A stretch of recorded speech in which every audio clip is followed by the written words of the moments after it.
Прийшли окупанти до нас в Україну, форма новенька, воєнні машини та трохи поплавився їх інвентар. Байрактар, Байрактар. Російські танкісти сховались в кущі, щоб лаптем посьорбати довбані щі, та трохи у чах перегрівся навар. Байрактар, Байрактар. Приперли зі сходу до нас барани для восстановлення великої страни. Найкращий пастух баранячих отар. Байрактар, Байрактар. Їх доводи всяке озброєння різне, потужні ракети, машини залізні, у нас на всі доводи є коментар. Байрактар, Байрактар. Вони захопити хотіли нас зразу, а ми зачаїли на орків образу з російських бандитів, робить примар. Байрактар, Байрактар. Російська поліція справи заводить, там пивцю рашистів ніяк не знаходить, хто винен, що в нашому полі глухар. Байрактар, Байрактар.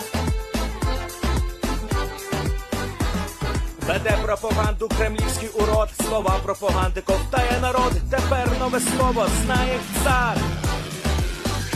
Байрактар. Байрактар. Байрактар. Байрактар. Байрактар.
Yes. The lead Spring Army sends its regards.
Hello, everyone. I'm the Enforcer, and I'm accompanied by Enforcer Matt.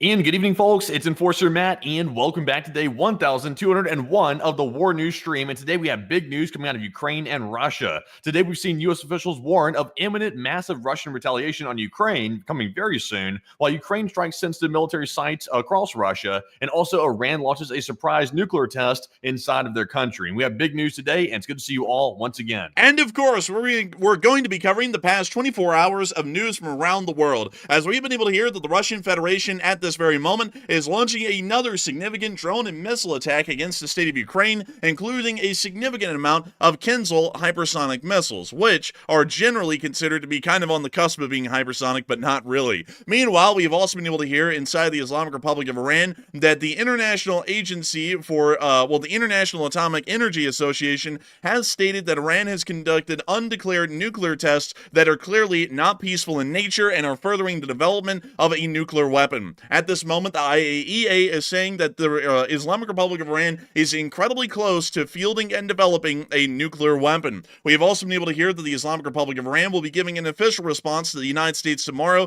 on the situation with the ongoing talks, which practically failed nearly a week ago. Outside of that, we have also been able to hear in between India and Pakistan that Pakistani drones have now been seen conducting reconnaissance over the area of the Indian-controlled Jammu and Kashmir region, as it appears that the Islamic Republic of Pakistan is now preparing for more hostile action against the Republic of India due to the collapse of the water treaty that's existed since 1960 between the two parties, ensuring the flow of water into the Indus Valley area to continue to ensure that Pakistan has a stable supply of water while not controlling the sources of their major rivers. Outside of that, we have also been able to hear that Europe appears to be preparing for wartime production, as the Republic of France has now declared today that the Renault automotive company will now be beginning mass production of drones specifically for export to the Ukrainian market to be used in the war in Ukraine. Outside of that, we've also been able to hear that the Ukrainians have hit a secure military site or a significant secure facility within the city of Cheboksary, as we were able to hear that just 50 minutes before the stream started, making that quite literally breaking news by every measure.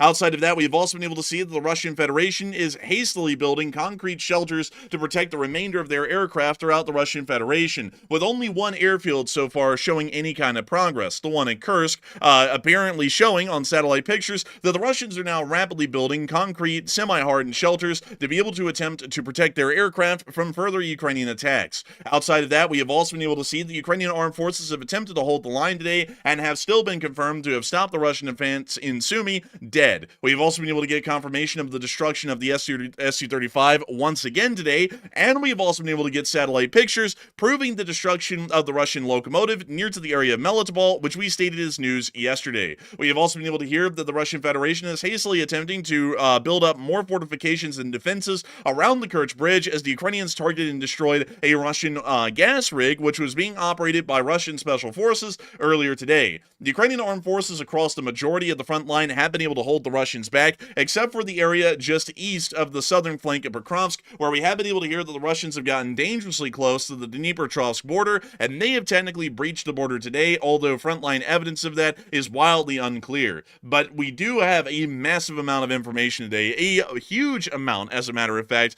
on top of the major news that is also happening elsewhere. I have to say that tonight is also a special night because we are going to be running a fundraiser, and already are running it, for Save the Children, an amazing nonprofit that operates around the world and also inside of Ukraine, helping to save children from war-torn areas and conflicts, and making sure to try and keep the children of the world as safe as possible, even during wartime conditions like we're seeing in Ukraine. It is an amazing nonprofit, and hopefully we can see that we can hit the fundraiser goal tonight like we always have throughout the entirety of the history of the Lee Spring Army. But with that, it is time for us to get on into the major news, as we have been able to hear that just recently the Russian Federation is conducting a significant attack against the state of Ukraine with, and I quote, at least 9 ballistic missiles, including several Kh-27M2 Khinzal air-launched ballistic missiles, being launched at Kyiv within the last few minutes, with a number of interceptions reported over the city alongside several possible impacts. This is showing that the Russian Federation is starting to ramp up their air attacks, much like was anticipated after the conclusion of Operation Spiderweb, where 35% of the Russian strategic bomber force had been knocked out of action by a decisive surprise drone attack by the state of Ukraine. The Khinzals are something that the Russian Federation has not used in an absolutely massive amount, but it is something that has been a lot more commonly used than the other hypersonic variants of missiles that the Russian Federation has been able to create in the past. These are the missiles that we currently have heard were fired at the city of Kyiv, and we've also been able to hear that apparently several of these were intercepted. Khinzals are not hypersonics by Western definition. The Russians actually have a different classification system for hypersonic missiles, and that just means that the missile has to be at a incredibly high hypersonic speed at some point along its flight path, but it doesn't have to be hypersonic when it's actually reaching its target. For this reason, the Khinzal by Russian definition is technically a hypersonic, although by Western definition, it is more so of a half-breed hypersonic that really isn't a hypersonic and turns more into a conventional missile when it's getting incredibly close to its target, as compared to the Zircon, which quite truly is a hypersonic by all definitions. Nevertheless, several of these were fired at Kyiv, and we've also been able to hear that another significant drone and missile attack is still ongoing while the stream just went on air right now. It appears that the Russian Federation is now launching hundreds of drones and missiles a day at the state of Ukraine, and it seems as though there's going to be absolutely no letting up on that, at least at the moment. We did get to see some air defense activity over Kyiv, for example, this Gepard SPAAG firing up into the skies and actually hitting one of the incoming Russian drones, which we can see right there. But that's all. Got it smack dab right on. Look at that. Man, they got him a smack dab right on. But beyond that, we were able to see that there is ongoing air defense around Kyiv, and it does appear that the major target for the ongoing attack right now in the city is in fact the capital city of Kyiv itself, and not the entirety of the country like it is during most other attacks. We did get to hear that earlier in the day, the air defense report so far, even before this major attack broke out, was that 52 drones and missiles were launched by the Russian Federation, with 22 drones being directly shot down and 18 being taken down through electronic warfare interference measures. Once again, showing that even in the middle of broad daylight, where usually air attacks do not commonly happen, there was still a decent stream of incoming drones and missiles that were still being fired into the state of Ukraine in broad daylight, which is usually a fairly rare occurrence. Outside of that, and moving on from Ukraine for a moment, but before we move on, I actually see that we've asked a question here of everyone about what's going on about these attacks. And Matthew, what are people saying about it, and what are you thinking about it? All right. So the question on the poll says U.S. officials are expecting a strong, severe strike on Ukraine within days. And what is it going to look like? So about 58% of the people said a massive drone and missile attack, while about 25% said it's already happening tonight that we're seeing right now. And 14% said it'll be a worse weapon used, maybe along the lines of something nuclear or chemical, of something of that nature. And tonight, of course, we are seeing a very large attack on Ukraine. So pretty large. The Russians are hammering it quite badly, and they've got a lot of air assets flying around attacking various different cities. But I don't think this is actually it. The U.S. officials are saying it's going to be in the next few days, and it's going to be something that is unprecedented in size and also asymmetrical. So it's going to be very large. Like tonight's attack is quite severe, but I don't think it's the big one just yet. I think it's probably the prelude to it. So I'm going to say it'll probably be a massive drone and missile attack on major cities in Ukraine, like Kyiv, mainly Kyiv probably. So I'm with the 57%. But Enforcer, what say you? I'd have to be with the 57% as well. I think that massive drone and missile attacks are going to be the order of the day as far as Russia's retaliations against the state of Ukraine. It appears that at this point we have enough information, or at least enough probable cause to say that Russian IRBMs and ICBMs may not be maintained at a high enough or operational level for them to be able to readily call upon those and fire them in a conventional or kinetic form to be able to cause a significant kind of escalation or intimidation against the state of Ukraine or the Western world at large. And with this in mind, I believe that the Russian Federation is going to be trying to take it out against Ukraine directly, with no larger messages being attempted against the United States or the West, by only conducting drones and missile strikes. That would seem to be what we're already seeing so far, and I think that this is going to continue to persist for the next several days, and this will sit in as their major response to Operation Spiderweb, the attack on the Kerch Bridge, the attack on all of the major railroad bridges, and the continuous attacks on Russian locomotives and mainline freight services that have still been ongoing even to this day. Outside of that, though, we are going to be moving on from the news of the ongoing major attack on Kyiv, and we're actually going to be moving on down into something that is actually quite disturbing and alarming. And I do not want to really cause a lot of unnecessary fear or concern in the audience, but we were able to hear something today from the IAEA that can only be described as incredibly alarming, if not extremely dangerous, and putting off every single alarm and red flag that could be thrown up. As a matter of fact, Iran, being an Islamic republic today, is probably throwing up more red flags than the Soviet Union did back in its heyday.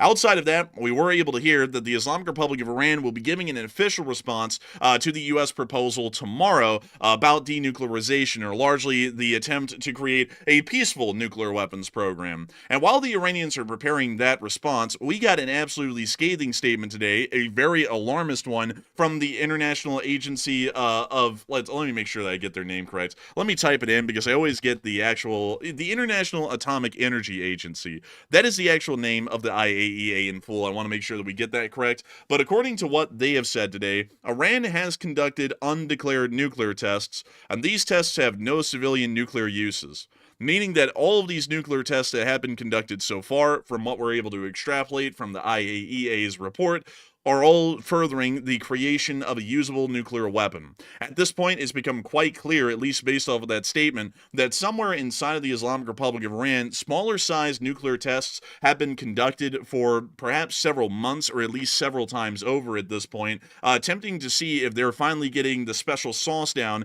to actually field a nuclear weapon. To put this out there to many, the creation of a nuclear weapon is not incredibly easy, and it's actually a fairly difficult kind of a science. One can grasp the concept of creating a nuclear weapon incredibly easily. It could take just months or maybe a year or two, but to actually develop and field a usable nuclear weapon, or to conduct a successful nuclear test, can actually take years. It actually took the Democratic People's Republic of Korea from about the mid to late 70s on up until 2007 to actually be able to produce and field a usable nuclear weapon. weapon. The Islamic Republic of Iran has been working at this in the modern age with a lot more access to technology and information well on since 2015. And we have seen that over the past decade, it's become incredibly clear that the Islamic Republic of Iran has been using their nuclear centrifuges, incredibly important to creating any kind of nuclear fuel, to enrich uranium to a weapons grade, meaning that the enrichment is of an incredibly high purity. There are different kinds of purities that are required for different kinds of purposes as far as nuclear energy or nuclear weaponry is concerned, and nuclear weaponry requires some of the highest uranium enrichment that could be possibly seen in the world. There are nuclear weapons that are created with different kinds of explosive fillers rather than uranium-235, but uranium-235 is the most common due to its high volatility, or more so its explosive reactions are usually pretty predictable. It doesn't take a lot of additional science, research, or development to be able to use uranium-235 as your fissile material inside of a nuclear explosive, meaning that the Islamic Republic of Iran has been going out of its way to take a tried and true enrichment process and then use that to continue to enrich enough uranium that they have actually been able to pull off several nuclear tests at this point, according to the IAEA. However, the fact that the Iranians have not published the information of a successful nuclear test is still showing that they have not been able to develop their nuclear weaponry to an actual usable level, meaning that the Islamic Republic of Iran is still a little whiles away from having a usable nuclear weapon, but they are incredibly close to having an actual nuclear weapon that will be tested successfully here in the near future. And that may happen only weeks or maybe even days from this point, considering this kind of information. This isn't something that's putting the Iranian nuclearization out months or years away. At the latest, this is going to be maybe just a few months away. This could end up being a few weeks away from us at this very moment right now, and the indecision and waffling from prior U.S. administrations and current ones may have put the United States in a tremendous pickle, because by the time we were able to even draw up an active battle plan or an airstrike campaign against the Islamic Republic of Iran, they may already be well on their way to having a usable nuclear weapon, or they may already have had one by the point our strikes are being conducted. This is pretty much ensuring that the Islamic Republic of Iran will pretty much become a nuclear country at this point, whether we want it to or not. And really, the only decision that the United States can make at this point is to conduct a significant armed strike against the Islamic Republic of Iran and hope that we are able to knock out enough of their nuclear and research abilities that we are pretty much able to sideline or completely derail any of their nuclear weapons attempts from this point forward. It is a wildly concerning development, though, and I have to say that this probably is one of the most concerning things that we've heard so far in the world, is the idea that Iran is actually that far away, or really that close to actually nuclearizing. And beyond that, we were able to hear that a lot of people have had a lot of input on that idea so far, more largely that breaking news that we were able to just hear today from the IAEA. And Matthew, what are people thinking about it, and what are you thinking about it as well? All right, so we did ask you all a question about the surprise Iran nuclear tests today. We said Iran conducted those surprise nuclear tests amid stalling negotiations with the United States, and what does that mean in practice? So 82% said Iran is doubling down against the United States in these talks, while 12% said Iran is just leveraging its strength for the peace talks, and 3% said it seems overblown by the United States.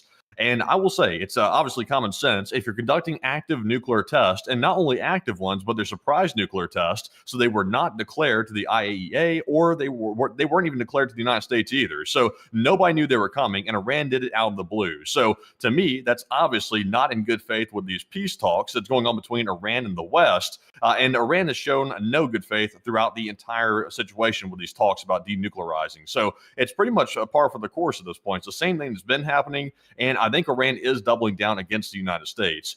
They're basically doing what Russia's doing. They're stalling for time in these negotiations so they can keep building on their nuclear program and finish it up. So that way, they can finally tell the United States, well, guess what? We've actually developed a working nuke now, and you have no leverage in these talks whatsoever, so you can piss off, or we'll just simply launch a nuke at Israel. That's what Iran's working their way toward right now. So I would say it's time to act. It's probably not time to sit back and keep waiting for them to keep developing it. It's time to actually do something, because the situation is getting bad, and Iran is openly flexing its muscles against the West while they're pretending to have a good faith negotiation behind closed doors. So I'm with the 82%. But Enforcer, what say you? I would say that I'm with the 82% as well. It appears that the Iranians are doubling down, probably because they are in a position of security at this point, knowing that they're incredibly close to actually having a usable nuclear weapon. It is a wildly interesting thing, the kind of news that came out today about this, because so a lot of people are asking a great deal of questions. And once again, folks, I want to say that we can't really give you all answers to things that we don't even know either. And while it usually seems like we have a great deal of information and intelligence that we're able to give in our news coverage, there is only so far that goes. One thing that we do not know is how large of a megaton yield this would have been if these explosions, when these explosions occurred. That is something that we have absolutely no information about. We were able to hear, however, that the Islamic Republic of Iran, according to the IAEA, were conducting nuclear implosion tests, generally trying to figure out some of the final details of how to actually detonate a nuclear weapon successfully. That's what we're hearing right now. That is wildly close to having a usable nuclear warhead. That's pretty much saying we have built an entire rifle. Now we just want to make sure that the bullet fires when we want it to from this rifle. That's pretty much what these tests are at this point, and that's letting us know that they are quite literally just a little while away from actually testing the weapon itself. Because to have the proper kind of detonation sequence, which is what an implosion test is trying to make sure that when you go into the test and you pull the trigger pretty much on your gun, the gun fires. That's pretty much the equivalent of what this is on a nuclear level, is that when you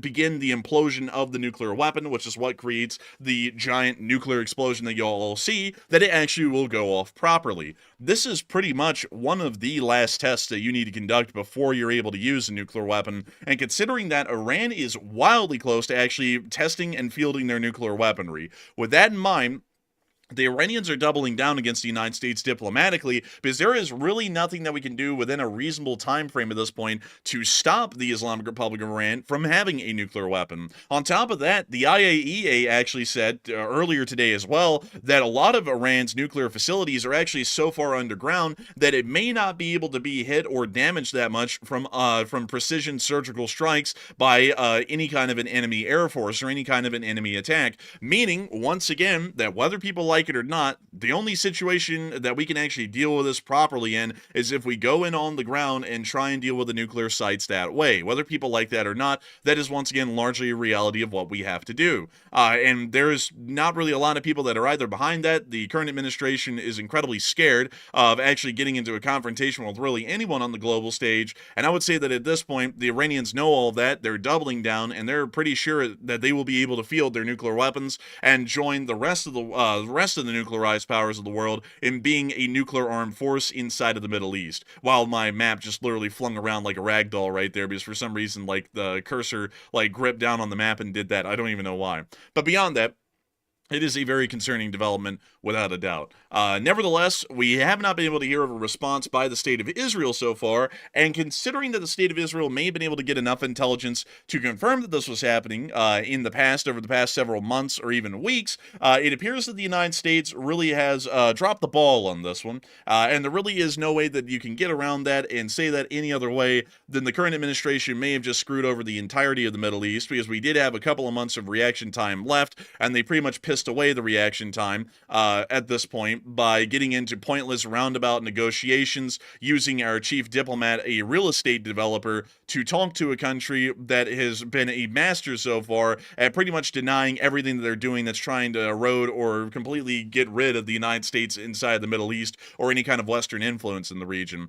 So it appears that at this point we may have just ended up getting ourselves under the nuclear gun in another way, not just from the North Koreans, China, and Russia. Now we'll also have to contend with the Iranians as well, eventually developing an ICBM that will have the range to directly threat the continental United States because we didn't deal with the situation when we should have. So once again, one hell of a situation right there, and it makes the president's threats against the State of Israel responding to the ongoing situation look even more asinine, considering that they were saying that there's really no more time to wait around, we have to act now, and then the president of the United States decided to threaten an ally about reacting to an enemy of the Republic, or really an enemy of the entire Western sphere, and tell them to sit back and pretty much let them buy even more time to get even closer to actually having a nuclear weapon.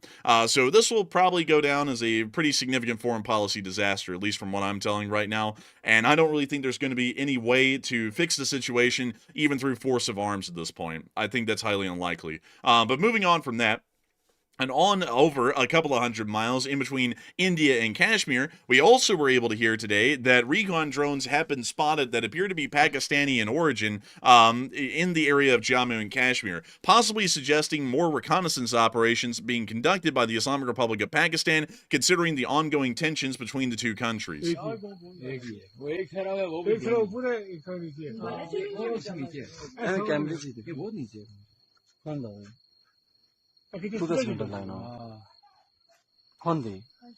जिसमें zoom किया ना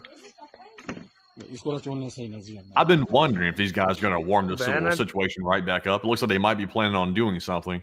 It looks like they might be, and there's a pretty good reason for it. The Republic of India has completely refused speaking to the Pakistanis about restarting the 1960 water treaties between the two countries. And to explain to y'all what's going on at the moment behind the scenes, which hasn't really been talked about too much even on our news cycle, is that before the attack at Pokrovsk in Jammu and Kashmir by Pakistani-supported terrorist groups, there was an ongoing water treaty that had existed since 1960 that laid out that the Republic of India had to allow a certain amount of water into the Indus River Valley every single year, or pretty much every single month for the large part. This is something that's incredibly important because Pakistan's water sources all begin inside of the Indian-controlled Jammu and Kashmir regions, meaning that the Republic of India at any given moment actually has complete control over 90% of all the fresh water sources throughout the Islamic Republic of Pakistan. This treaty has pretty much ensured that both sides don't get into a full-blown war over that fact, because this ensures that the Pakistanis don't have to try and take Jammu and Kashmir to have direct control over their water sources, and this also ensures that the Republic of India wasn't able to screw the Pakistanis over and start an ongoing conflict. After the Pokrovsk massacre, the Indians actually rescinded the treaty and have not reopened talks about beginning the treaty over again. And this means that right now, Pakistan is still seeing that the Indians are cutting off a large amount of water flowing into the Indus River Valley, and if this situation continues, this could cause massive humanitarian crises throughout all of Pakistan, and this could also cause a significant downturn of Pakistani economic activity. Because of this, the Islamic Republic of Pakistan has stated that they are possibly planning future military strikes against the Republic of India in the future. These aims would largely be to try and take a significant area of the Jammu and Kashmir region, most likely a limited part of it, so that way they would be able to begin the flow of water once more into the Indus River Valley area and ensure that 90% of their fresh water continues to flow. At this point, we're seeing that there's been no progress by either side to restart that treaty, and it appears that both sides are once again heading to war very soon again over that specific issue, as Pakistan really has no choice, and their hand is being forced that they have to practically attack India to try and reopen the waterways and to ensure that the flow of water continues into Pakistan. With that in mind, though, we are probably going to be seeing within the next few months another major conflict breaking out in the Indian subcontinent over that issue if there is no diplomatic solution that is reached during that time. Moving on out of that, though, and on into the rest of our news around the world, we have also been able to hear in the Republic of France that it appears that the Renault Automotive Company is actually going to be producing drones for Ukraine, according to France's defense minister. Renault is a significant car company that is producing a significant amount of automobiles throughout the entirety of Europe. It's actually called the Renault Group, or as they call it in French, Grouper Renault, which we all love a fresh grouper here in the South. But beyond that, this company is quite significant and has produced some of the finest cars seen around the world. They actually say that somewhere in Russia, one of these is still being driven around out there from the Russian imperial times. But nevertheless, Renault also has a significant ability due to its factories to be able to produce a wide variety of industrial machinery, not just automobiles. And it appears that the French government is approaching one of the largest automotive manufacturers in France to see if they would be willing to produce a pretty much factory assembly line style number number of drones. We are going to have to see what comes out of this, because if Renault accepts a contract like this and converts one of their factories into a drone manufactory, we could see the Ukrainians start to get an additional several thousand drones a month just from one of those factories alone. They could be of a high quality, or they could be of a mass-produced, cheaper quality, just to try and ensure a volume of fire that the Ukrainians would be able to keep up and keep going. Once again, there's not been a lot of details put out about that today by the French Ministry of Defense, beyond the fact that Renault has been reached out to, and they're looking at beginning mass production of drones, specifically to be exported to the state of Ukraine. We have also been able to hear, in additional news as well, moving us on into the Russian Federation, that just about 40 to 50 minutes before our stream started, on the city of Cheboksary, or Cheboksary, which is a little bit difficult to pronounce, directly along the Volga River, we were able to hear that the Ukrainians actually landed a pretty significant hit onto a Russian research institute of relay engineering with pilot production,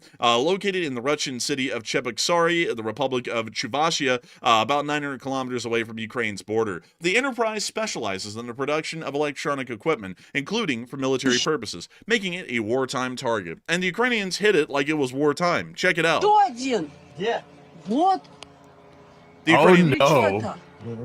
Man, the Ukrainians said, "What time is it?" And the Russians said, "It's wartime." And the Ukrainians were like, "Yes." And then they hit the factory. Господи.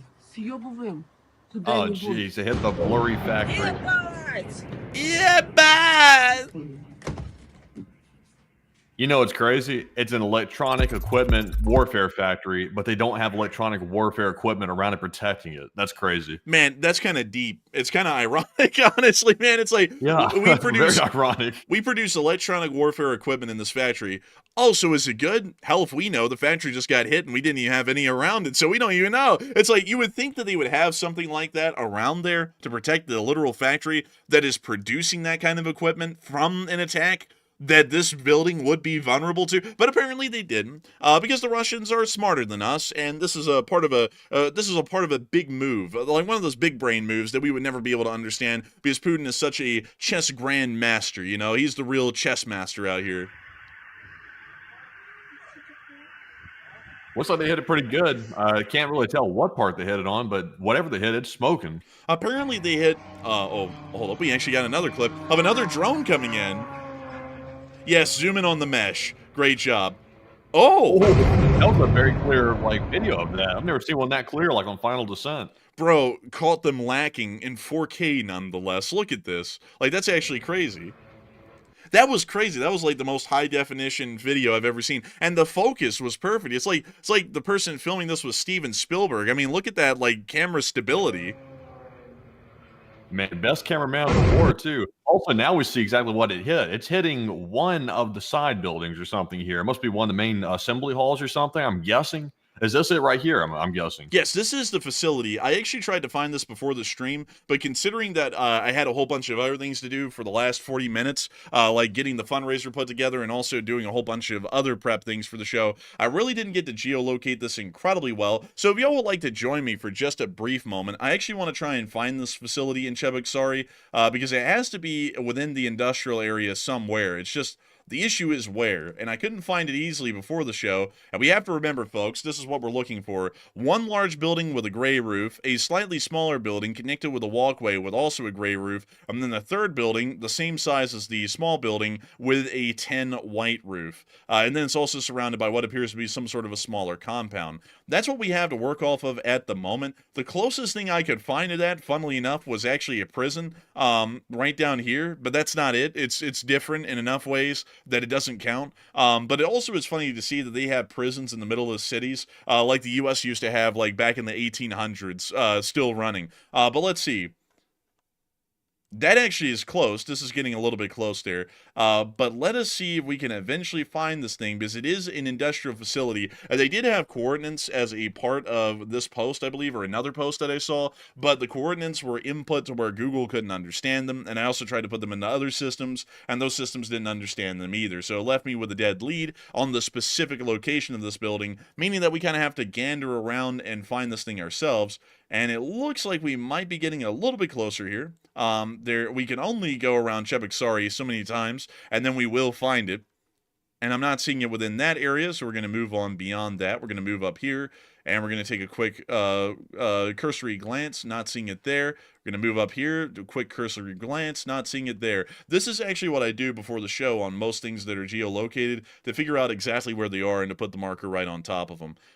This actually has a similar outline, at least with the surrounding outbuildings, but still not a direct match. We're still looking here. But we have to be getting close. We've almost combed the entire city, like that Spaceballs thing where the guy said we ain't found shit. And so we have to be able to find this thing very soon. So eventually we will find this facility. So it appears to actually be on this side of the city somewhere. So let's take a look around, because we have hit absolutely everything at this point, and it can only be... Also, while you keep looking for that, I want to give a quick shout out to the fundraiser. We are officially over 50% of the way to the goal of $2,500 raised, and we're currently sitting at $1,400 raised of the entire goal. So fantastic progress already. We're only about, I think, 40 minutes or so into the stream, so doing pretty dang good. Some huge donations coming in tonight as well. I just wanted to give a shout out to it while we're waiting here and taking a peek. And absolutely impressive stuff. Unfortunately, I still cannot geolocate this exact facility for some reason. I still cannot find this thing. It probably is actually on the periphery of the city, somewhere out in the outskirts, and that's usually where they end up being if we can't find them within the city. So I'd probably have to comb the entire surrounding area to try and see if I can figure out where it was. But at the moment, we can't exactly geolocate this facility inside of Cheboksary. Nevertheless, I do have to say that the hit is going to be somewhat significant, considering that this factory, once again, is another one that specializes in the production of electronic equipment, and electronic equipment is a very small sort of an industry domestically existing in the Russian Federation currently. This does mean that eventually we'll probably see that that the Russian electronic sphere and a lot of Russian warlike means that require electronics will start to degrade with the knocking out of this factory, although we do not know how important or how large this factory was in its production abilities. Beyond that, though, it is an interesting thing to hear, and hopefully we will be able to see that the Armed Forces of Ukraine is able to continue to strike such significant military targets as these. Moving on from that, though, and outside of Cheboksary, it is time for us to move on into Moscow, as we were also able to hear of something wild today that doesn't really fall under war news, but it was just something crazy to see. A tornado actually formed over Moscow for a small period of time in the northern area of the city. It appears to have been a category EF1 from what we were able to tell, and it only lasted for a few minutes. But tornadoes in this area of Russia are incredibly rare. In fact, they hardly ever happen. And that's the end of that clip. But moving on from that and into our next one, we also got to see, in the middle of the storm today, some lightning hitting the Ostankino Tower. That's not really a big deal. The tornado was actually the big deal. Lightning's just lightning. If you're in the South, like, you know, grow up, you know, like this happens literally every 5 minutes for like 6 months of the year. So, you know, it's like, eh. And also it's hitting one of the tallest towers in the area, which would make sense. Usually those end up being lightning rods for the most part. That's super abnormal for a tornado to be in Moscow. I've never really seen or heard of that.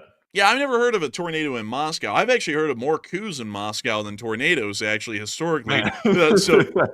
Man, the last time a tornado came through Moscow, it was Prigozhin, but he never quite made it. Man, let's see. Tornadoes in Moscow.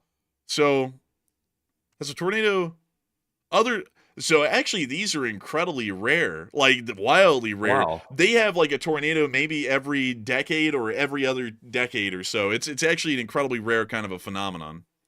That's like a bad omen or something. It's like it comes around once every blue moon or something. That must be a bad sign, actually. That's I guess you could call that a warning to the Kremlin. Man, look at this, man. Let's look at the years that they have it in. Okay, so 1951 would be kind of like the Soviet involvement in the Korean War. 1956 would have been when they put down, I think it was the Czech or Hungarian uprising. 1970 would have been, what was happening in 1970? Let's see here. It would have been Vietnam, but there was also some stuff happening in Europe during that time. Not anything big. It was more so just Cold War developments. And then 1984, man, Orson Welles predicted that one, man. You know, like the whole book 1984. Dude, it's literally 1984. 1987, a year after the Chernobyl incident. 1994, which is pretty much when Russia reached its absolute rock bottom. And then in 1997, which I think was, actually 1994 was also when the Russians lost the Chechen War. War, the first Chechen War, that is. So a tornado hit Moscow during that time, which is a sign. And then in 1997, and there wasn't really a lot that happened in 1997 in Russia. So a little bit interesting to note that there's not really a lot of tornadoes that have ever hit Moscow. This is one of the few, actually, that has ever been seen around the city. What? This is the first tornado that's hit Moscow since Putin's taken power in the country. Dude, it's a bad omen. Like it's a bad omen. Dude, you know what that was, man, is that Putin was sitting there at the Kremlin. He was like, you know, he's tiring to me to kill people with poison, kill them with tornado, and like they made a tornado form over North Moscow to get like an oligarch or something. But anyways, moving on from that and out of Moscow, it is time for us to move on into the rest of the news that we have for the night. But before we get into that, I do have to say that the fundraiser has been going absolutely mental. Over the course of about 50 minutes since we started the stream, we've been able to raise $1,647 for Save the Children, which is absolutely incredible. And hopefully, we will see that we hit the fundraiser goal tonight incredibly soon. The Lee Spring Army has never missed a fundraiser goal, and hopefully we'll be able to hit it wildly soon, because the Lee Spring Army has never missed a fundraiser goal. And so with that, I hope that does address that somewhat well, at least the best I can right there. And with that, it is time for us to move on into the rest of the news that we have coming out of Ukraine tonight from the front lines, and also from the very periphery oblasts that border Ukraine in the Russian Federation. But before we get into all of this news, which is still a significant number in amount, with a large amount of bits and pieces inside of it, I do have to say that we have had absolutely amazing viewership tonight. I'm actually a little bit shocked with that. We do know that right now there is a very big situation going on that's gathered a lot of people's attention about a domestic American situation happening inside the city of LA, and we do know that a lot of people have been paying attention to that quite heavily. We actually expected that a lot of people were not going to be watching the world news tonight, and they were going to be more so focused inwards towards the United States with what's going on in LA currently. However, it actually does appear that a large amount of people have come here tonight, and we got to thank y'all greatly for that. I also have to tell y'all, if y'all are here right now and you're wondering if we're going to be covering the situation in LA at the moment, we are absolutely not going to be covering that. That really is outside of our purview of news, and we cover more so foreign policy and international development news. We really don't cover any kind of domestic situations, and if we do, it's incredibly rare. Usually it's some sort of a calamity or a disaster that really doesn't even have a tinge of politicalness or politicization to it at all. But if you do want to see what's going on in LA, I do have to highly recommend Agenda Free TV, who is actually currently running a stream on it right now. Last we checked, he had 70,000 live viewers that were watching, and I would have to say that his coverage of it seems to be the greatest so far.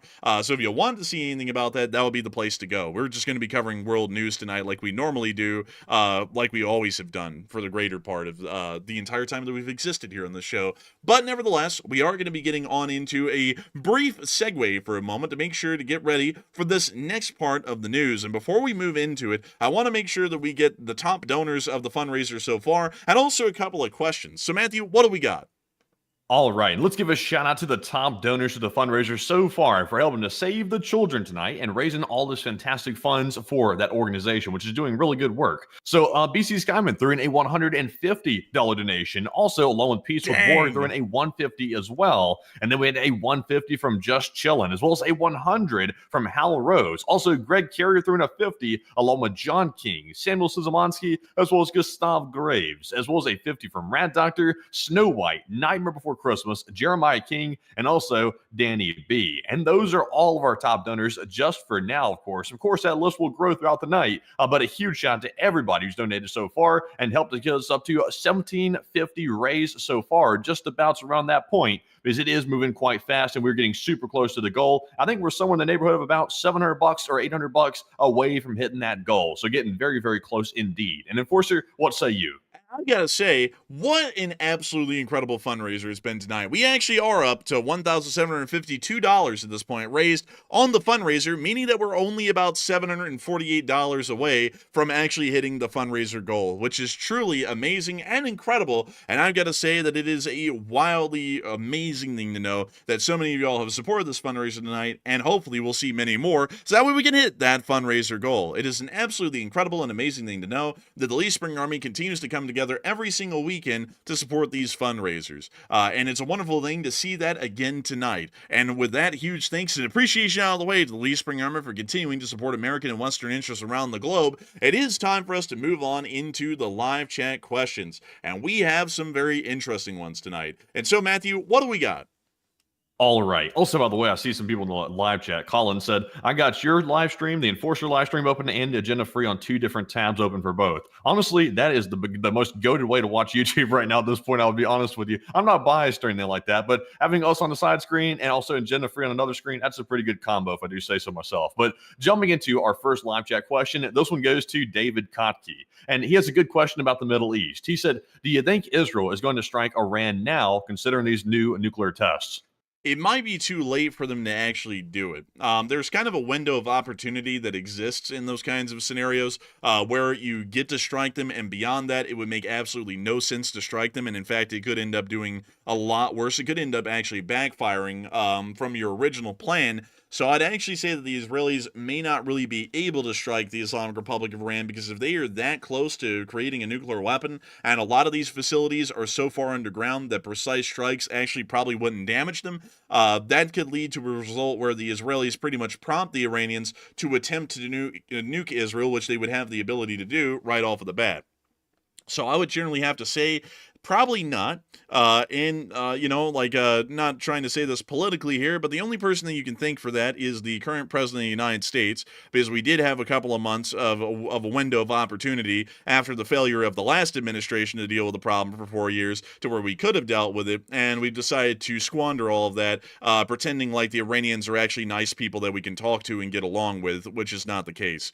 So we will be probably seeing that this will end up biting us in the ass, also here in America. And this is something that I always see people making arguments for, and I've just got to say that my personal opinion on this is that people who say these sorts of things, as an American talking to other Americans, people have a right to say what they want, but people making the following statement, I almost view to be traitorous to the country. This is not Israel's problem and a war that we're fighting for Israel. This is our problem. When a country has a nuclear weapon, what they get is a direct ability to threaten the United States that we really can't do anything about unless if we are willing to get nuked in any kind of a way. And the fact that we have pretty much allowed for the Islamic Republic of Iran to piss away time, our time, that we could have used to respond against them, to create and field a nuclear weapon, which will be happening very soon, and they will eventually develop an ICBM like every country does in the world that's an enemy of the United States, which is going to directly target us and put me, in particular, because I'm specifically the person I'm thinking about with that, under a nuclear targeting or a nuclear bullseye. I'm not really a big fan of that kind of a thing. Now, some other people might be a little bit too stupid to understand that, and they might be fine with that. But me generally knowing the implications of another country having a nuclear weapon, I'm generally not okay with a call being made on my behalf that, yes, it's fine to put me under a nuclear bullseye. I'm generally not the fan of that. And that's why I'd say that I'm very displeased and incredibly disappointed in not only the prior administration's dealings with the Islamic Republic of Iran, but the current administration's absolute weakness against the Islamic Republic of Iran as well. So far, the situation has been incompetently handled. It's been poorly functioning on both the level of the office of the President of the United States as well as their special envoy to the Middle East. This has been an absolute waste of time. It's absolutely horrendous. And for people to try and make it sound like Iran's on the other side of the world, you have to be living in a delusional kind of a situation, because there are these things called giant big ass missiles, and you can put nuclear bombs on top of those big ass missiles and you can fire them at the United States. Everyone has one right now, and the Iranians are working on one, and we already know that they're working on it because everyone's been saying that, including US intelligence. So that means that they are getting to where they're going to be able to fire at you. So when someone has a nuclear bomb, that isn't it's in Europe, it's like World War I, it's a war in Europe, it's not our problem.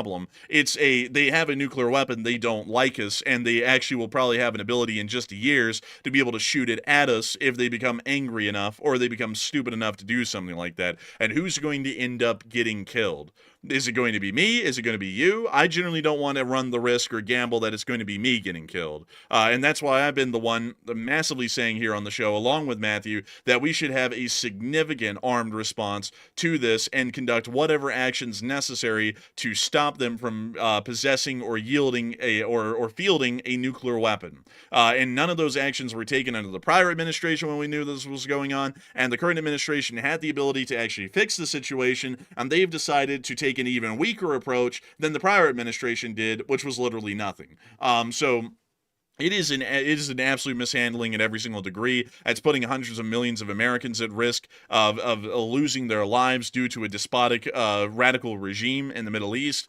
It's an absolutely horrendous situation, and it's one that I'm not happy with at all. If you want to take that as political, at this point you have to be blind and you have to be fueled by nothing but politicism, because anyone looking at the situation and looking at the mishandling of it and the fact that they're going to get a nuclear weapon and there was something that we could have done to stop it, you would have to be completely blind and fueled by political agenda alone, and that's a group of people that I'm not really a big fan of having around, just to be entirely honest. But anyways, beyond that, I do understand that we actually, that's a question here for a little bit, but with that, I hope that does address that well, and we are on to the next one. All right. We have a second question here about the Middle East on the same topic, and it kind of follows up to the last question we just had. This one's from Dontarius. He said, what would y'all like to see done with Iran? Honestly, for me, I would say the best way to deal with Iran is to give them a deadline and an ultimatum, because so far we've given ultimatums, but we've backed out of them. That destroys our credibility as the superpower of the world, which is the United States, and we can't take that lightly. Like when we start diminishing our power to have deterrence factor through our words, that is a huge cost. And nobody fully realizes the cost of that until later we go to confront another adversary, like, for example, Russia, and then they're like, oh, we don't give a damn what you're saying anyway, because you didn't even take Iran seriously when you said that. So naturally, why is Russia going to take us seriously? So that is a massive loss in cost by diminishing our word value and also our word as a whole. So I would say personally, we should give them a deadline and say, you'll either denuclearize by this date or you will be attacked. And at that point, I would start an air campaign against Iran at that point. And it sounds extreme, but this is an extreme situation because Iran is developing nuclear weapons, which can destabilize the entire region if they choose to. And Iran's already destabilized it through their proxy forces. So they're clearly have a propensity to do that. They've been doing it. With a nuke, they are deadly at that point. So it's imperative to stop them. So whatever it needs to be, but we have to put a stop to that immediately, or they're going to cause unimaginable suffering across the Middle East that they're already saying out loud, death to America, and they're saying death to Israel. So how much more clear can you get than that? That's pretty straight up. So I say deal with it with that way, a deadline and then attack and go from there. But Enforcer, what say you? I would say that it is absolutely imperative at this point, in my opinion, that we strike the Islamic Republic of Iran immediately. I don't even believe that we should be giving them an ultimatum at this point, because we have pretty much wasted all the time that we could have used to wait through an ultimatum. At this point, I would have to say that if I was the president of the United States, having squandered, I honestly don't really even know how I would face the public at this point, knowing that there's really no way to reverse this at this point with what we're dealing with right now. It's pretty much inevitable that this is going to happen no matter what we do. I would be calling up the Secretary of Defense, who's too busy running around trying to look like he's physically fit instead of actually running the military. I would call him up and I would say, hey, really quickly drop the bottle for just one moment and go pick up a pen and paper, and I need you to start calling up everyone in the Department of Defense at the Pentagon and tell them that we need to move forward with either bombing the Iranians, and if bombing doesn't look like it's working, which it probably won't, we need to be drawing up ground invasion plans for Iran, so that way we can specifically deal with these sites and destroy them. The general plan with that would not be to go in there and completely rip the country apart at this point. That would be a little bit too in-depth. The general plan would be to go in and destroy anything that is nuclear related whatsoever, throw the Ayatollah out, and then just pretty much leave the Iranians to do whatever they need to do from that point on. They can nation build however they want. It's going to be their problem. But beyond that, I'm not going to allow any kind of nuclear weapons to exist that would threaten the United States if we have a choice. We don't have a choice on North Korea, we don't have a choice on China, and we don't have a choice on Russia. They already have them. We can't do anything about about that. But with Iran, we have something that we can do about that. We can forcibly stop them from getting a nuclear weapon. And so I would say that at this point, there needs to be no ultimatums issued. The time's already been wasted that we could have done that with. We just need to get to either bombing them, and hopefully bombing them enough that it destroys their abilities to produce and field a nuclear weapon, or we need to go in on the ground and actually take control of these specific sites and then destroy the sites thoroughly, and also destroy anything left that could be used to field or produce nuclear weaponry. That's what I generally say. So with that, I hope that does address that the best I can, at least in my opinion. But I cannot stress it enough, and very rarely do we do this, but this is just one of the largest kinds of foreign policy failings I've ever seen. How in the hell did people screw this up for 10 years? Actually, it's going to be about 10 and a half at this point. How in the hell can people screw this up for 10 and a half years? We saw originally under the Obama administration, the JCPOA was wildly weak and was not even really enforceable, and it was incredibly arbitrary. There's really no way to actually do anything about enforcing the JCPOA, which was wildly weak. And then the current president, who was also the president for another term a few years back, then ripped up the JCPOA and then did absolutely nothing to deal with the Iranian nuclearization threat, which was once again another critical failing. Then the last administration, which was the Biden administration, also completely failed by literally doing nothing. Like, they didn't respond or even react to Iran in any major way. And not only that, when Iran was openly attacking the state of Israel and supporting its proxies in the region, which are destabilizing the entirety of the Middle East, we still did nothing. Hardly anything at all. We conducted some airstrikes against the Houthis, and that was it. And now under the current administration, we've decided with the last few months of precious time we had left to deal with the situation, that instead of dealing with it, we were going to pretend like we were master negotiators with a group of lying thieves and get into talks with them, and then also pick a guy who I would say is the least qualified to talk to anyone, who is a real estate developer, to go over there and talk to the Iranians with absolutely no understanding of what he's even talking about or what the situation's been for a couple of decades. We sent him over. They ran circles around him. The talks went absolutely nowhere the whole time. They didn't even get off square one. We bombed the Houthis a little bit some more, and now we pretty much wasted all of our time. This has been mismanaged for 10 years. There was 10 years where the situation could have been dealt with. There was 10 years of nothing but absolute failures from all ends, from both political sides, from all administrations that were seeing this developing right in front of their very eyes. And this is the final amalgamation of that. This is the pinnacle of it, is that we actually had the last few months to respond, and America was going to be respected on the world stage, and instead of that, we're now going to be disrespected on the world stage by letting Iran nuclearize right in front of us, with us knowing they're doing it, and instead of actually forcing them to stop, either through military action or otherwise, we were just going to sit there and pretend like talking to them was going to fix the problem. It's just mismanagement on every single end possible. I've never seen anything like it. But with that, I hope that does address that the best I can, at least what we have right now. And with that, we are on to the final question of this segment, and then we're going to be moving on into the remainder of the news. All right, so this one goes to two hot dog guys, one cup of snow, and they've got a question along the same lines. We're going to round out the segment with this last question on the same topic about Iran. So they said, at what point does our propensity to attempt negotiating through all these comments truly become completely detrimental to the United States regarding Iran? I would personally say, in my own opinion, it's become detrimental right now, because we're not just doing it with Iran, we're doing it with Russia, and we're doing it with China as well. And of course, this is not political. This is a simple fact.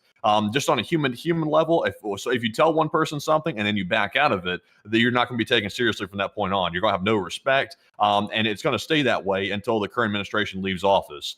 Thankfully, though, that is the good silver lining to this, is it applies just to the decision maker right now. So the president right now that's doing this behavior, it's attributed to him. It's not attributed to the United States as a whole, because once a new president is elected at the normal election cycle, it will reset, because every president is different and every country knows that. That's why they go through such great lengths to figure out what their psychological processes are, so they can figure out how to manipulate the president when the next one comes in. So that is the good news. But the unfortunate news is we still got some time left. And right now, the current strategy is clearly not working, and it has to be reversed. And we have to start putting our foot down with these foreign nations like Iran and Russia, or they're going to keep running us over. And eventually it will cause a war, because when you show weakness, that actually does not stop war, that starts them. So that's actually the most dangerous situation, actually, in my opinion. But Enforcer, what say you? And can you reread the question again? They said, at what point does our propensity to attempt negotiating with Iran through all these comments become detrimental? It's been detrimental for the entire time that's been done under the current administration. Talking was pointless. Every single time we've attempted to engage in talks, it's been absolutely pointless. With the Islamic Republic of Iran, there should have been no talks. It should have been the issuance of an ultimatum. We don't talk about Iran possibly threatening and killing hundreds of millions of Americans. We tell them they're not going to do that, or else they're going to face dire consequences. With the Russian Federation, we don't go and try and talk with them. We should have done what was originally done. Let's try and all agree to a 1-month ceasefire. And once the Russians played games with that the first time, we should have said, okay, attempts are over. It's quite clear they're insincere. We're just going to continue on supporting Ukraine and driving the Russians to their knees. And with the People's Republic of China, which we're still currently involved in trade negotiations with, we are making it absolutely nowhere with them. And honestly, pretty much walked ourselves right into getting screwed over on that one, because China understands that while they could destroy their own country in the process, they also have the entire U.S. consumer economy by the balls, because most domestic goods are produced in China at this point, even still. And so really honestly, the attempts at talking and also threatening things like Matthew's saying and not following through have been absolutely detrimental to the image that the United States has on top of the last administration. And I got to make sure to include that the last administration walked so that way this one could run, because I don't want to make it sound, and honestly I got to say I have a great amount of disdain for the current president's foreign policy positioning, but I also had a great amount of displeasure and honestly contempt for the prior administration's handling of foreign policy as well. Both of them have been incredibly weak, and through the election of these leaders, we have continued to show that the public in the United States has absolutely no propensity to elect a leader that will take risks and possibly take aggressive actions to protect our national interest. It's starting to show that the United States, possibly as a country, not as a presidency, may be becoming soft or weak, and this is starting to open up the floodgates for other countries to act out, because it's now appearing at this point that in the United States, it's not a politically viable route for either side to actually move forward with aggressive actions to protect our national security or global interests. And that is something that's starting to get on my nerves a great deal, that people like this keep on getting elected, but it even gets on my nerves a lot more when it becomes particularly clear, like with the current administration. The last administration would just do nothing, like quite literally just a lump on the log. Something could happen in the world and there would be literally just no response. There wouldn't be a statement, there wouldn't be there wouldn't be anything. I mean, literally nothing would happen. China could go and plant a flag at this point pretty much on Kinmen County and we would have done nothing to respond. We would have just sat back. That's bad in its own right. It's a totally other thing to have that exact same response, but before you have that response, you run your mouth for like 2 weeks saying that fire and fury's coming everyone's way and they're going to pay, and then you don't do anything still. Then it makes it look even worse, because it just doesn't look like you're inept or idle. It actually makes it look like you're a loudmouth and there really is no limit, because you set the bar so high that if you do this thing, we're going to kill every, like the Secretary of Defense was saying, if China does this, we're going to kill every Chinaman, his words, and then China does exactly what he said they shouldn't do, and then we do nothing. And then that makes us look incredibly weak, because under the prior administration, we would have just said nothing. China would have done what they would have done, and then we wouldn't have said anything, and then everyone would have gone, are they really paying attention in America, or is this, or are they just actually that inept? In the current administration, you know that they're paying attention because they're running their mouth to an extreme degree, and then they don't do anything anyways. So then it makes it quite clear, oh no, they're paying attention. It's just that they're that big, really honestly of a bitch, that they're not going to do anything to us, so we can just keep pushing the boundary endlessly, and they're just going to do this on everything, and they're going to give up in the end and let us get what we want. So it's setting out. I'll be honest with you. I don't really see. I mean, this is just. I know some people are going to be like, "Well, there's obviously differences." Yeah, there are differences, but as a whole, though, I personally don't see really major differences between the last administration and the current administration's foreign policy, because it boils down to this: Ukraine got aid under the last administration. Ukraine's still getting aid under this administration, and nothing's really changed on that front. Also, the last administration kicked the can down the road with Iran, and the current administration is kicking the can with Iran. So nothing's really changed. Also, dealing with China, that's the one thing that has slightly changed a bit. The tariff situation with China, now that is different, and that's much more aggressive. But outside of that, though, nothing is really different because the last administration slow walked the aid to Ukraine. They would say, okay, we're going to give you X amount of equipment, but it was never enough. That we had the equipment sitting around, we could have given to Ukraine to like really put the hurt on the Russians on the battlefield, and the last administration chose not to do that. And that's a massive criticism of the last one's foreign policy. But it was essentially the same thing we're doing now because we're still not giving them what they need. We have it sitting around, and we're still not giving it. So it's the same thing to me. Like it's just a it's like a continuation of like 8 years of the same thing over and over and over, and not one single year has somebody woken up and said, let's try something different because it's been failing for 8 years. Let's try something different and try to accelerate this thing to an end and conclusion. Also, really quickly, I saw someone come in, NC Mountain Man 89 said, he literally just approved the largest airstrike ever in Yemen, and it didn't achieve anything, which we already knew it wasn't going to do anything. Because, believe it or not, I'm guessing you're like one of the people who like drank the political Kool-Aid. And I'll be honest, I don't really have a lot of respect for folks like that who like just come out and defend stuff like that blindly because you don't know the situation. Biden, just to be completely clear here, just to compare the two, Biden also conducted airstrikes against the Yemeni Houthis, and it became incredibly clear even with the scope of those airstrikes they were doing nothing to the Houthis but enticing them to act out even further because they weren't really causing any significant damage to Houthi combat abilities or Houthi abilities to conduct first strikes anywhere in the Middle East. That was quite clear under the last administration because we were here on this show because we cover this every day in a 24-hour cycle watching those airstrikes go down, and we said this is doing nothing to them because they're still launching attacks at Israel, they're still launching attacks at the Saudis, they're still launching attacks at U.S. warships off the coast, and even commercial shipping as well. A larger bout of airstrikes isn't going to do anything. A strong response would be to actually land Marines on shore and deal with them on the ground and actually crush them. That's the only way that there was a real reality of dealing with them once and for all. So the current president comes in, Trump, after Biden, and then what does he do? He does the strongest thing imaginable, which is just to do the airstrikes but a little bit bigger that we already knew from the last administration didn't work. I'm going to just talk about that realistically. Biden did it and it wasn't a good idea.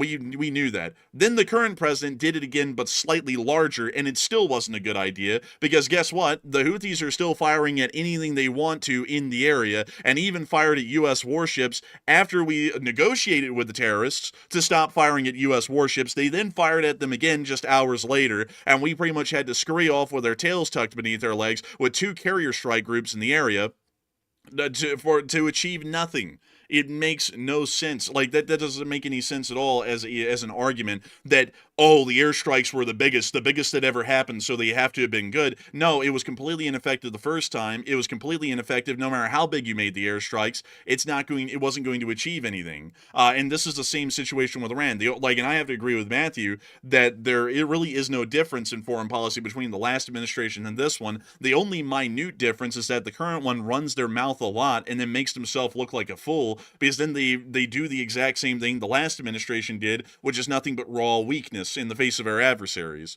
So with that, I hope that addresses that the best I can, at least with what we're seeing right now, because I just got to be honest with y'all, it's something that I'm not incredibly fond of or happy of, in my opinion. But anyways, with that, I hope that does address that somewhat well. And Matthew, was that our final question of this segment?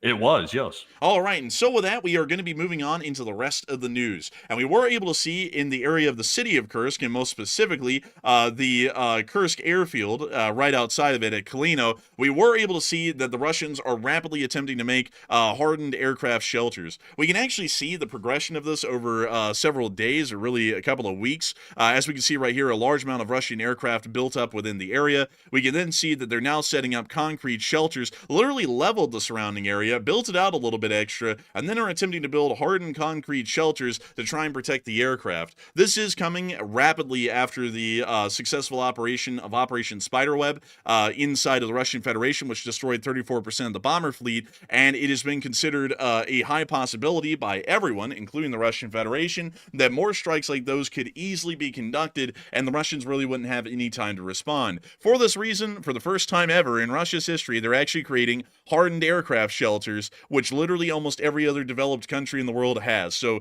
good on them. They're finally reaching the 1960s in terms of airfield development and infrastructure. Great for them. Moving on out of that and on down into the area just outside of Yurisovo, we did get to see more confirmation of the downed Su-35 as a Russian helicopter did fly over the wreck site today, once again confirming its destruction. Oh, wow. That was a belly flop straight down to the ground with that one.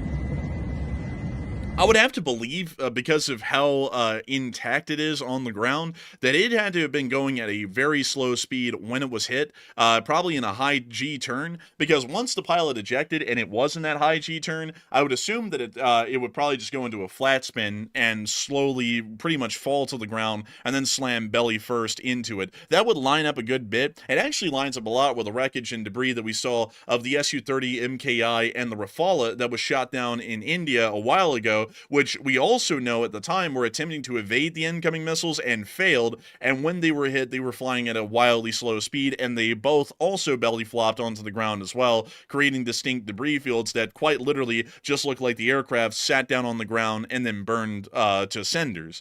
So it actually looks like that was what happened in this attack. But that's the end of those clips right there. And moving on from that. Holy moly. We've got a Holy 250 smokes! Canadian from Nicholas Condor and brought us up to $2,336 raised on the fundraiser. I think we're somewhere in the neighborhood of about 150 to the goal. So we're getting super close. We are getting wildly close. And I actually think that we're going to be hitting it here incredibly soon. A huge shout out to Nicholas Condor for the incredible support to the fundraiser. I think that's actually one of the biggest of the night. And it's getting us wildly on up there towards the fundraiser goal. Moving on from that, though, and on into the Kursk Oblast, we also got to see the Russian Federation getting hit by the 4th Border Guards Detachment, which we were able to see right here. We can see them slamming the Russians inside the tree lines. And BC Skyman just threw in 150, and we have hit the goal! Hey! We smashed the goal! Let's go! Jaga, Jaga! Igor! Oh, I'm telling you what, we smashed that goal. I'll tell you what, we're $6 above the goal. That's fantastic to see. It took about, I would say, an hour, 15 minutes or something like that, but we have smashed the goal. Fantastic. Absolutely incredible. And I got to give a huge shout out to everyone who supported the fundraiser tonight, because each and every one of y'all made it possible for the Elite Spring Army to help out save the children and to quite literally save the children. And so a massive shout out and a big thanks to all of y'all, because we continue to show that the Elite Spring Army openly supports not only with its words, but its actual support Western and American interests around the world. An absolutely incredible thing. And we can see them here through the process of these strikes, hitting multiple Russian positions near to the Kursk-Sumy border. We can see this Russian impromptu shelter here, and we can see them bringing in the drone, and it's about to hit him. It says quick death on the drone. That's pretty true. A very quick one.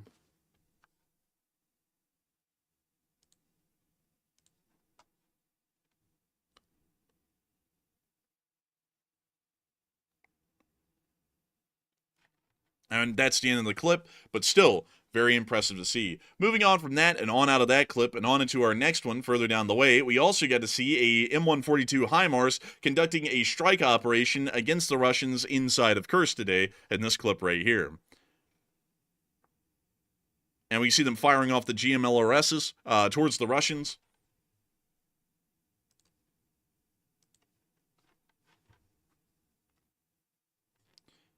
And it looks like those are on the way. Unfortunately, we weren't able to confirm what they hit downrange, but we were able to confirm HIMARS action earlier today. We did get to see inside the Belgorod Oblast, Russian equipment also getting hit by drones of the 42nd Mechanized Brigade, which are still holding a small area of control within the Belgorod Oblast. And you see the drone flying on in. I don't know what's up with my English sometimes, folks. Sometimes I'm very good at speaking English, which is the only language I can fluently speak. Other nights, I'm not. And tonight's one of those nights. Very sorry if y'all are noticing that. Man, they're out here stalking these pieces of equipment. I tell you what, there's no equipment is safe out here. And look at that. Man, and look at that right there. And we see them bringing in another drone right here. Oh, the Russian hopped off, actually, bro. He was flying, man, bro. He twisted those ankles. I guarantee you, man. That was he landed straight on his feet. Bro, he wasn't even on the basketball court, and he still twisted his ankles. Man, broke those ankles, too. Man, oh, get him. Yeah, I tell you, man. I tell you. And we can see them slamming more Russian vehicles around the area. We can see one of them burning down there. The drone confirming the hit and the fire.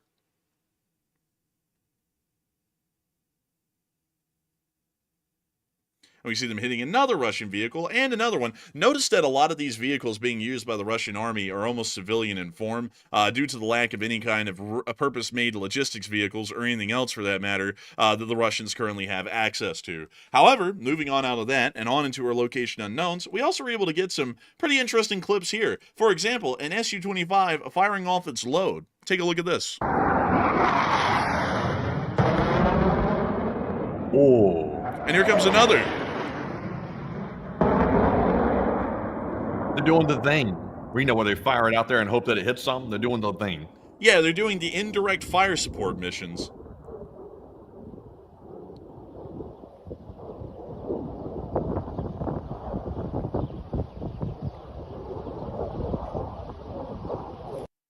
And that's the end of the clip right there, but still very interesting to see. Moving on from that, we also got to see the Russians getting targeted with clusters. We can see this guy on the ground here. He's getting fed an IV, and they're all just kind of hanging out.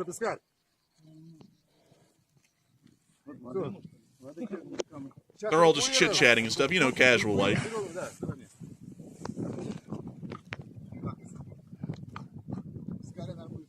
Are these the Russians or Ukrainians? These are the Russians.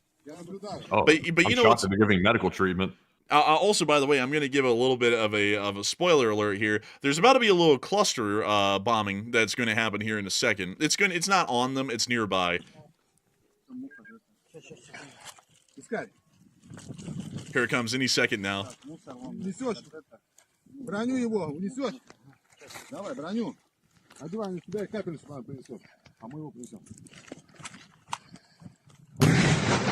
Oh, what's that, bled? Now that's actually the round itself exploding and then sending the cluster rounds out. That's what you heard right there. Here comes the clusters. Look at the guy on the ground, man. Even him in his injured state lifted his head like, excuse me? Bro, he went, yo? He went, ayo? Is he really hurt? Also, that guy holding the IV bag right there is like 2 seconds away from dropping it and running it. You can tell he's debating it. Bro, everyone in the clip heard that and they looked over and they went, hey, yo, what? Like, just look. And here it comes.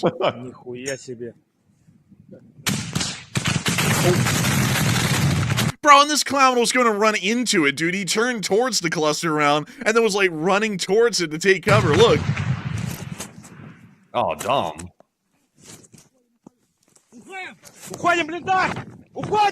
Still a wild clip. Moving on from that, though, and on to our next one, we also get to see a little bit of a Rudniks section. And boy, howdy, do we love this section because we always get to see some of the worst abominations Russia's made. Today, we're introducing y'all to a new one. We're going to call this one a delicacy, actually, because of how rare it is. It is a motorcycle that has a bathtub as its sidecar. Светлана, доброе утро. Вот у нас... There it is. That's literally a bathtub they've clipped to the side of the motorcycle.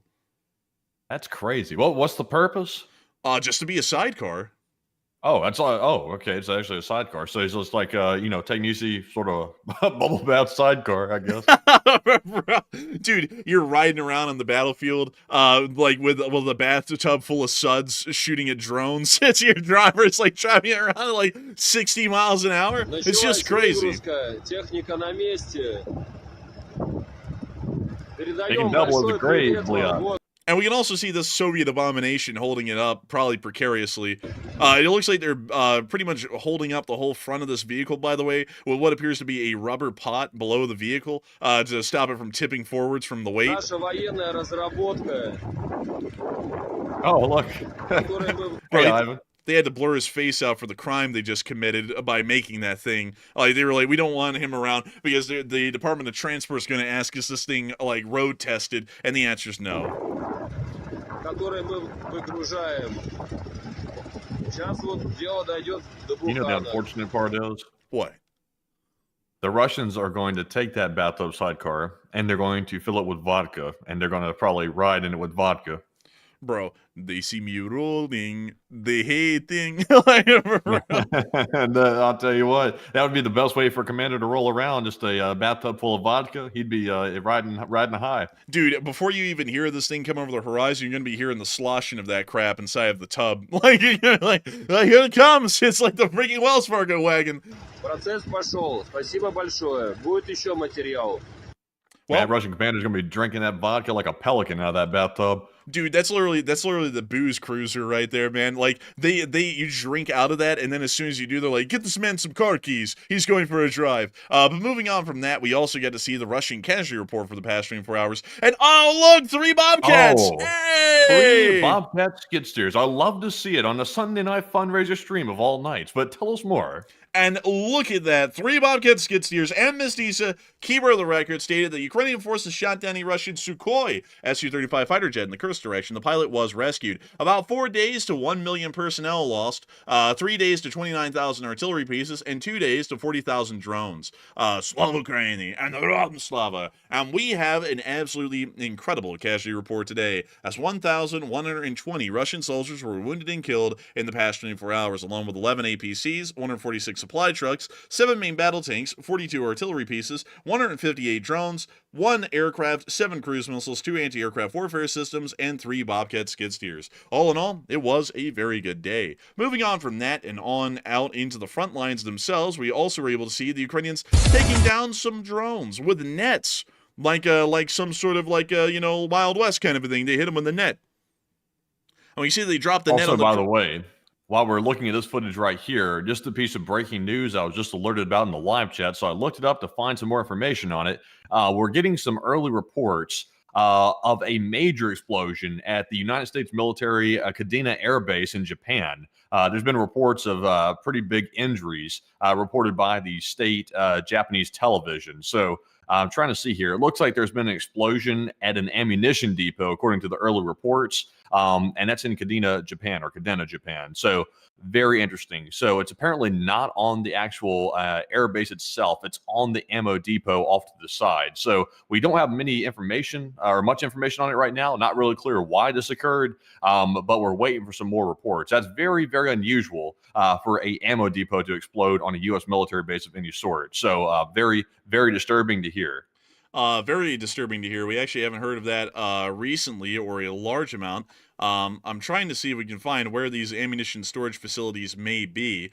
But I wasn't really having a lot of luck with that, looking at the facility itself. But it does appear that we were just able to get news just minutes ago that apparently there's been a significant explosion at some sort of an ammunition storage facility within the perimeter of the Kadena Air Base in Okinawa, Japan. We're going to be trying to get more news on that as we go through the stream, but we do want to make sure to keep you all apprised of any breaking news developments that we have at the moment. And there has been reports, at least initially, that there are injured. And unfortunately, in these sorts of instances, if there were a large amount of people around the ammunition facility, which I'd find unlikely, that we may also get reports later that some either died at the scene or may have died later, just to prepare y'all for possible bad news. Prepare for the worst, and if anything better comes out of it, like just wounded alone, then we'll consider it a good day in this kind of an unfortunate incident. But nevertheless, want to make sure to keep y'all apprised of the news that Matthew was able to just hear just a moment ago, and also a massive shout out to the viewer who also broke the news to us immediately, so that way we could also try and cover it here on the channel. But moving on from that and outside of Okinawa and Kadena Air Base and back into our news coverage of the night, we were able to see an FPV drone taking down the Russians with a net. And we can actually see that the drone was successfully taken down with the net deployment by the Ukrainian drone.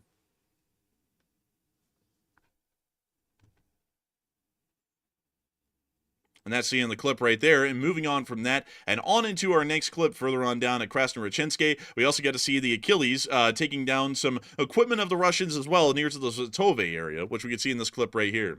We can also appear that the 92nd now has their own vlogger, I suppose, who's doing like their own review of the drone footage. I didn't know that they had that sort of a thing. But we will be cutting the footage a little bit short. It's mostly drone interceptions, such things as that. But still pretty nice to see. Moving on from that and out of this clip and on into our next one inside of Lyman, we also get to see Ukrainian armed forces in the 63rd Mechanized Brigade of the 106th Battalion defending their trenches near to the area of the Severonsky Forest. We can actually see at the beginning of this clip that there are 2 Ukrainians and 2 Russians in the opening part of the clip. We can actually see the Ukrainians breaking out into the open to try and toss grenades into the Russian positions. It appears that the soldier right here, one of them involved, actually does have some scratches and dings to his head from the battle, most likely shrapnel or any kind of flying debris that was flying around in the middle of the firefight. But we see them here lobbing a grenade in, and it exploded inside the Russian dugout.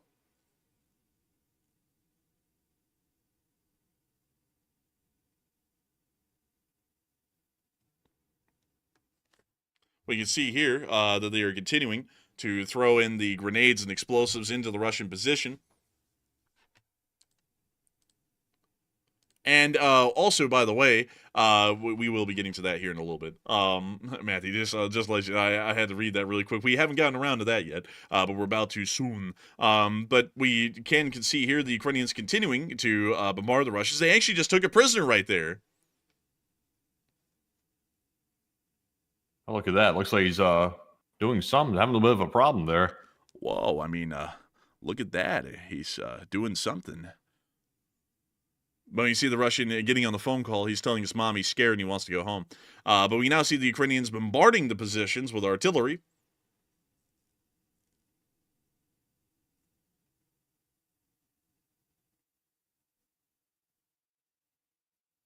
Also, by the way, just an update about the Okinawa, Japan situation on the U.S. Air Force Base where the major explosion has apparently occurred. There is definitely confirmation of injuries. It's not clear how severe the injuries are on the servicemen, but there have been people definitely injured. According to the media in Japan, they are releasing a little bit more information, not very much. They're saying that there's information that the explosion occurred at a facility for temporarily storing recovered unexploded bombs. So that is apparently what was being stored there. So that does have a higher risk associated with it. Obviously, so it's unexploded bombs that were recovered from some unknown location, and they apparently went off while being stored at the ammo depot on the side of the Air Force Base in Kadena, Japan. So that is the information we know right now. But not clear why it went off, because we obviously have some very good expertise in the U.S. Air Force and the military to make sure that's safely done. So for that to still go off, even with it being high risk, that's still unusual, even at that. So that's a pretty big one. And that is a very big one. That's actually very interesting to hear. Also, Joshua, I can guarantee you that's not Iran nuking a U.S. air base. But anyways, with that, we can see them continuing to bombard the Russians. We also see Ukrainians strolling down the street in his sixth foe. We see a Russian prisoner right there, actually.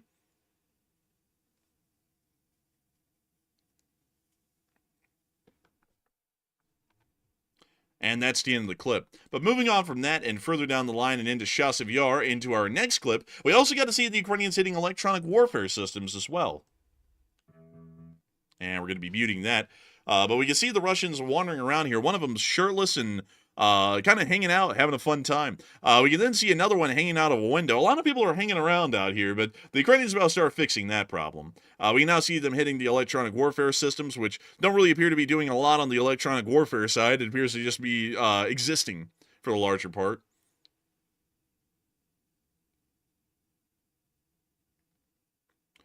Also, Phil, the NASA firm site isn't exactly accurate down to the millimeter on where fire locations are. It just gives a general location to the fires.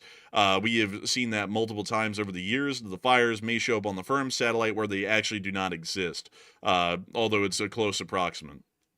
So that wouldn't really give us a good idea as to where exactly it is. It just lets us know that there is an ongoing fire at Kadena Air Base. Also, let's see. Kush said, why would you store unexploded ordnance to accumulate more or explode at a later date?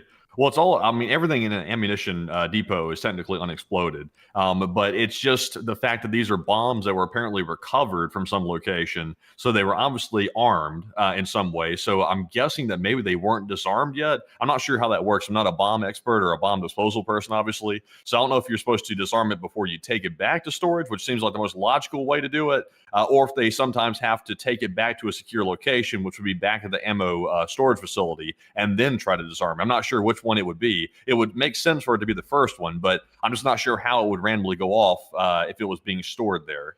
So, interestingly enough, this is a very special situation with Okinawa and also areas that were affected heavily in the past by bombings. Okinawa was bombed significantly during the Battle of Okinawa towards the latter end of World War II. And a lot of these recovered ordnances and bombs at Okinawa and inside this facility are actually of World War II vintage. So, a lot of these bombs have been corroded. It's not like a modern JDAM that got dropped and it just didn't blow up. So, they went out there, picked it up, and drove it back home. A lot of these are incredibly old. I mean, like M800 series kinds of 500-pound bombs or things along those lines. So they, considering that a lot of these actually are found within the area of Nara and other surrounding cities like Kadena, you really can't blow these things up easily because that could start causing a significant amount of damage due to the population density. So what has been kind of a running thing to do in some places is to try and remove the bomb to a secure facility. I don't really know how long they store them at Kadena. I don't really know a lot about their bomb recovery process at Okinawa, but it does sound as though they were most likely being temporarily moved into that facility to see if they could disarm them completely and make them safe to transport over a larger distance, and then probably take them off into an uninhabited area of the island of Okinawa and then control detonate them. That's what I generally assume, because it is not at all standard practice from what I know of EOD units to take unexploded ordnance like that that's old, corroded, and highly volatile, and then just throw it all into a storage facility and then just wait for it to one day blow up. Because the bombs that are in that bad of a state that have been sitting around like that for that many decades generally could go off at any given moment. So it's really difficult, incredibly hazardous actually to even try and transport them. And that's why usually, actually, to also point this out, you'll see that in places like Germany and Britain and France, even in the modern day, they actually will evacuate an entire area if a bomb is found and then detonate it where it lies instead of even trying to move it, because moving them in that kind of a state could actually set them off wherever they end up being when the bomb goes off. So a little bit interesting with that, and that's what I assume is going on at the moment with the explosion at Kadena Air Base, or at least a little bit of the background behind it. But once again, that's all extrapolating information from educated guesses, which could be right or could be wrong. So take what I'm saying here, folks, with a grain of salt, because none of that's confirmed yet by anyone. But with that, I hope that it kind of gives the best run in the mill that I could of probably what's happened, or at least some plausible explanations to what happened. But moving on from that, we also got to see at Toretsk, the Ukrainians shooting down Russian drones in this area. And we're going to be muting the Chad music. But we see him taking some controlled burst, and it actually looks like he took it down. Pretty impressive hit at a considerable range on a moving target in the air. And it didn't even look like he was aiming, really. He was just kind of spraying. Yeah, this is a helmet cam that was way up above him, so it kind of looks like he's spraying, but he actually wasn't. He was actually aiming it. But I thought that the first time I saw it do, too. I was like, what the hell? Yeah, it looked like he was just spraying there for a second, but I guess he is aiming. Oh, he got that one in like one shot. That was pretty good. Bro, he got that one. Dang, dude, these guys are actually pretty good shots.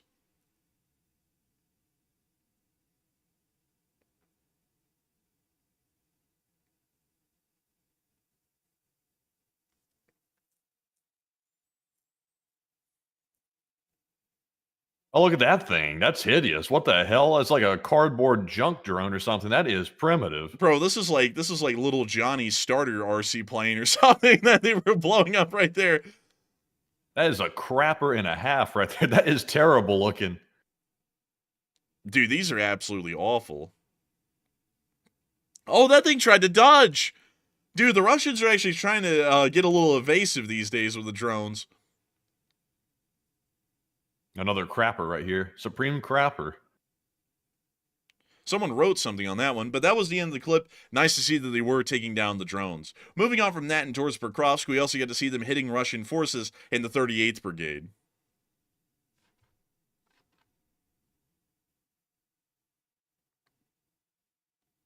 And we see them coming on down and slamming into them. And we can see it happening right up there. They circled it with their own mouse cursor. And bada boom! Jugga jugga. Oh, actually, we didn't get to see the explosion. Okay. Well, they're hitting another one. So hopefully I'll get the make up for that on this one. And bada boom! Jugga jugga. They hit it right there. Look at that.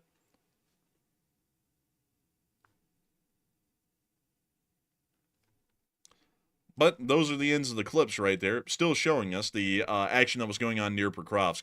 Meanwhile, further on down at Kurakovy, we also got to see the Ukrainians taking out soldiers, motorbikes, ATVs, really the whole lot of things that they could find and target. Now, you can see here their first target of the day is actually a Russian vehicle.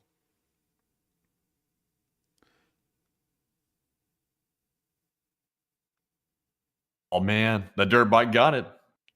And he's out of here. And we can see them also targeting a Russian soldier right there. Oh! Hitting him dead on the nail. And Janet Hines said, I never complained, but could you please, in the first part of the live stream, just report the news? That's what we did. I don't know what show you were watching, but we covered the news for the first part of the show. We still are actually in the news right now. So that's kind of a little wild like that, you know? It's like we've been doing that for 3 years. But we can see them continuing to drop bomblets onto the Russians and taking them on out. Getting flight miles for some of them. Look at this. What is this, like a horse and buggy? What the hell? I don't even know. We didn't get a good look at it when the drone got close. It was like something in front of it carrying like a buggy or something, or at least that's what it looked like. Dude, honestly, it could have been a troika. Like, I'm doubting that heavily, though. But we can also see a Russian wandering into a compound here. He's about to get it.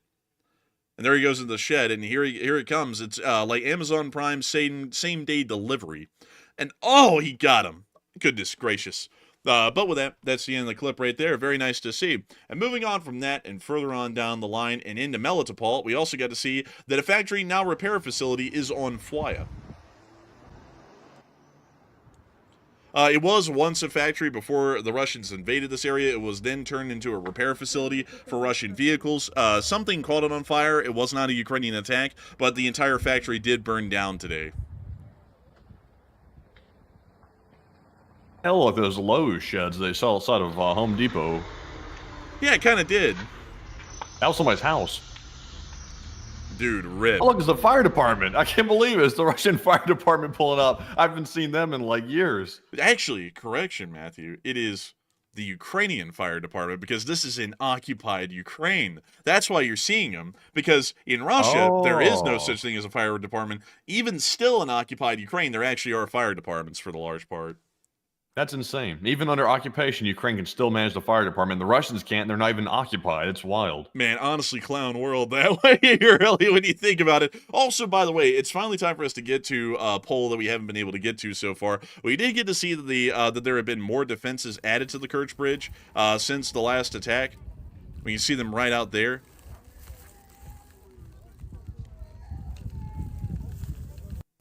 But that's the end of that little clip right there, showing us the defenses. You can see that it is still right there. And a lot of people have been talking about these reinforced defenses around the Kerch Bridge. And Matthew, what are people thinking about it? And what are you thinking about it as well? All right. So, of course, the Kerch Bridge, a humongous propaganda target for the Ukrainians every single time. They've been trying to smash it. They just recently tried to get it with a remote-controlled drone boat by planting explosives at the base of one of the pillars of the bridge. And obviously, it caused damage, but it didn't take it out. So, it fell a little bit short. But now, the big question is in the poll, with Russia reinforcing the Kerch Bridge with 2 brand new lines of anti-drone defense measures, is the bridge now untouchable, essentially? With all the air defense, the several lines of drone defense, they've got a lot of defenses around this bridge right now as a result of the recent attack. So 61% said, it's really never untouchable. Every target is a target that can be taken out with the right weapon. While 23% said, no, it is still an easy target. And only 9% said, yes, the bridge is untouchable. It is simply too fortified at this point. And I would say that at this point, with all these defenses, they've literally got everything. Like, they're protecting this bridge as much as they protect downtown Moscow. It's that important to the Russians. So they've definitely fortified the hell out of it. They've got so many different layers of defenses, of Russian troops, and everything around this bridge. Smoke screens, they've got drone defenses against the aquatic drones, the air drones, missiles, etc. This is a very hardened target. So it's going to not be a walk in the park to hit it, but it's still not untouchable in my opinion. It can be struck. And the one weapon that is the main candidate for actually hitting it is the Taurus missile. But of course, we don't have any information about it being sent just yet. So until that weapon is confirmed being Ukrainian hands, I don't think we're going to expect to see a major strike on the Kerch Bridge since then. And, of course, the Russians are now paranoid about trucks carrying drone boxes. So that's also going to be pretty hard as well. So I think that Taurus is the main hope, and it's not having been sent yet, at least according to public knowledge. But Enforcer, what say you? I'd have to pretty much agree with everything that Matthew said. The bridge can be attacked. It will most likely be attacked again. We already thought the defenses were so strong it was practically impossible to hit the bridge, and the Ukrainians did manage to hit it again recently. So that's pretty much showing that no matter how good the defenses are, the Ukrainians will find the crack and take advantage of it. But moving on out of that poll and on into the remainder of our news, we did get proof of the destroyed locomotive that we spoke of yesterday. We could actually see fire and smoke coming from the railroads and a significant amount of burn damage near to the tracks. I tried to find where this was specifically inside of southern Ukraine, and they actually do have coordinates here, and I'm going to be trying to put those in and paste them. So copy, and then we're going to paste them here, and hopefully we get ourselves, and there we are. Where in the world was this? Actually, you know what? This is why I didn't find it. I actually was looking between Tokmak and Melitopol, and then from Melitopol down to Chanhar. This was actually coming in from the east, heading west, towards Melitopol, and it appears that it was hit directly right here, actually. You can see that on the satellite picture, and you can also see the rows of houses in the small village of Zoria, just to the north of the actual impact site. So it does confirm that there was an Operation Spiderweb 2.0 that was conducted against that Russian train the other day, and we finally were able to get the satellite and picture evidence to be able to confirm that and prove it without a doubt. Moving on from that, though, and on out of that news, we also were able to hear that the Ukrainians attacked and destroyed a Russian gas rig that was being controlled and operated by Russian special forces earlier today. We could actually see the remnants of the gas rig after it was hit, and quite literally burned to the very water line nearly. We can see that pretty much everything was charred above the water. And we can also see a Ukrainian boat moving around it right there as well, or a Magura for the large part. We could also see more data and information about the damage to the rig, which was seen right here. And largely some more better drone shots of the kind of damage that we saw. And it was a lot. It looks like most of the rig actually burned down to the water line, as a matter of fact. We also got to see the Magura that conducted the attack earlier in the day. Still great to see. And with that, it actually is time for us to get on up to Kyiv and cover the speech from President Volodymyr Zelensky here on day 1,201. That's actually pretty hard to say. I didn't realize how tough that would be to say on this night of the war. So without further ado, here is the speech. Peach! Бажаю здоров'я, шановні українці, українки. Вже готуємось до міжнародних подій наступних тижнів. Будуть важливі зустрічі та перемовини в Україні. Також робимо все, щоб саміти червня, а це саміт Великої Сімки в Канаді та саміт НАТО у Нідерландах, щоб вони не були пустими. Багато залежить від європейської рішучості, також від наших відносин зі Сполученими Штатами Америки. Я вдячний усім, хто допомагає тримати відносини з Америкою в площині реальності. Треба збільшувати тиск на Москву, треба посилювати санкції, треба шукати варіанти, як використати заморожені російські активи на користь нашої оборони. Росія прекрасно розуміє тільки одну мову – мову сили. Саме ця мова має стати робочою в усіх форматах міжнародної взаємодії найближчими місяцями. Говорив сьогодні і вчора з міністром оборони Умєровим, з керівником ГУР Будановим, з головою Служби безпеки України Малюком. Україна продовжує робити все можливе, щоб відбулось звільнення наших полонених і повернення наших українських полеглих воїнів.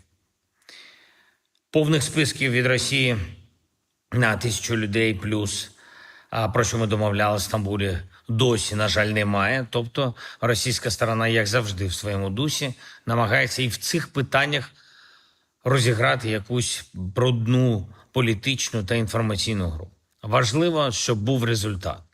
Важливо, щоб люди повернулись додому. Віримо, що вдасться продовжити обмінний трек. і зі своєї сторони все для цього робимо. І якщо росіяни навіть у таких гуманітарних питаннях не дотримують домовленостей, то це поставить під великий сумнів всі міжнародні зусилля, зокрема зусилля Сполучених Штатів Америки щодо перемовин, щодо дипломатії. Була сьогодні доповідь головкома Сирського, Покровський напрямок, Лиманський напрямок, інші напрямки на Донеччині. Також ситуація вздовж кордону України в Сумській області, в Харківській області. На деяких ділянках ситуація дуже непроста, але все залежить від стійкості саме наших підрозділів. Я хочу подякувати кожному і кожній, хто забезпечує українську оборону. Російські наміри не змінюються. Все залежить від наших сил оборони та безпеки України, від наших воїнів, від кожного, хто допомагає державі.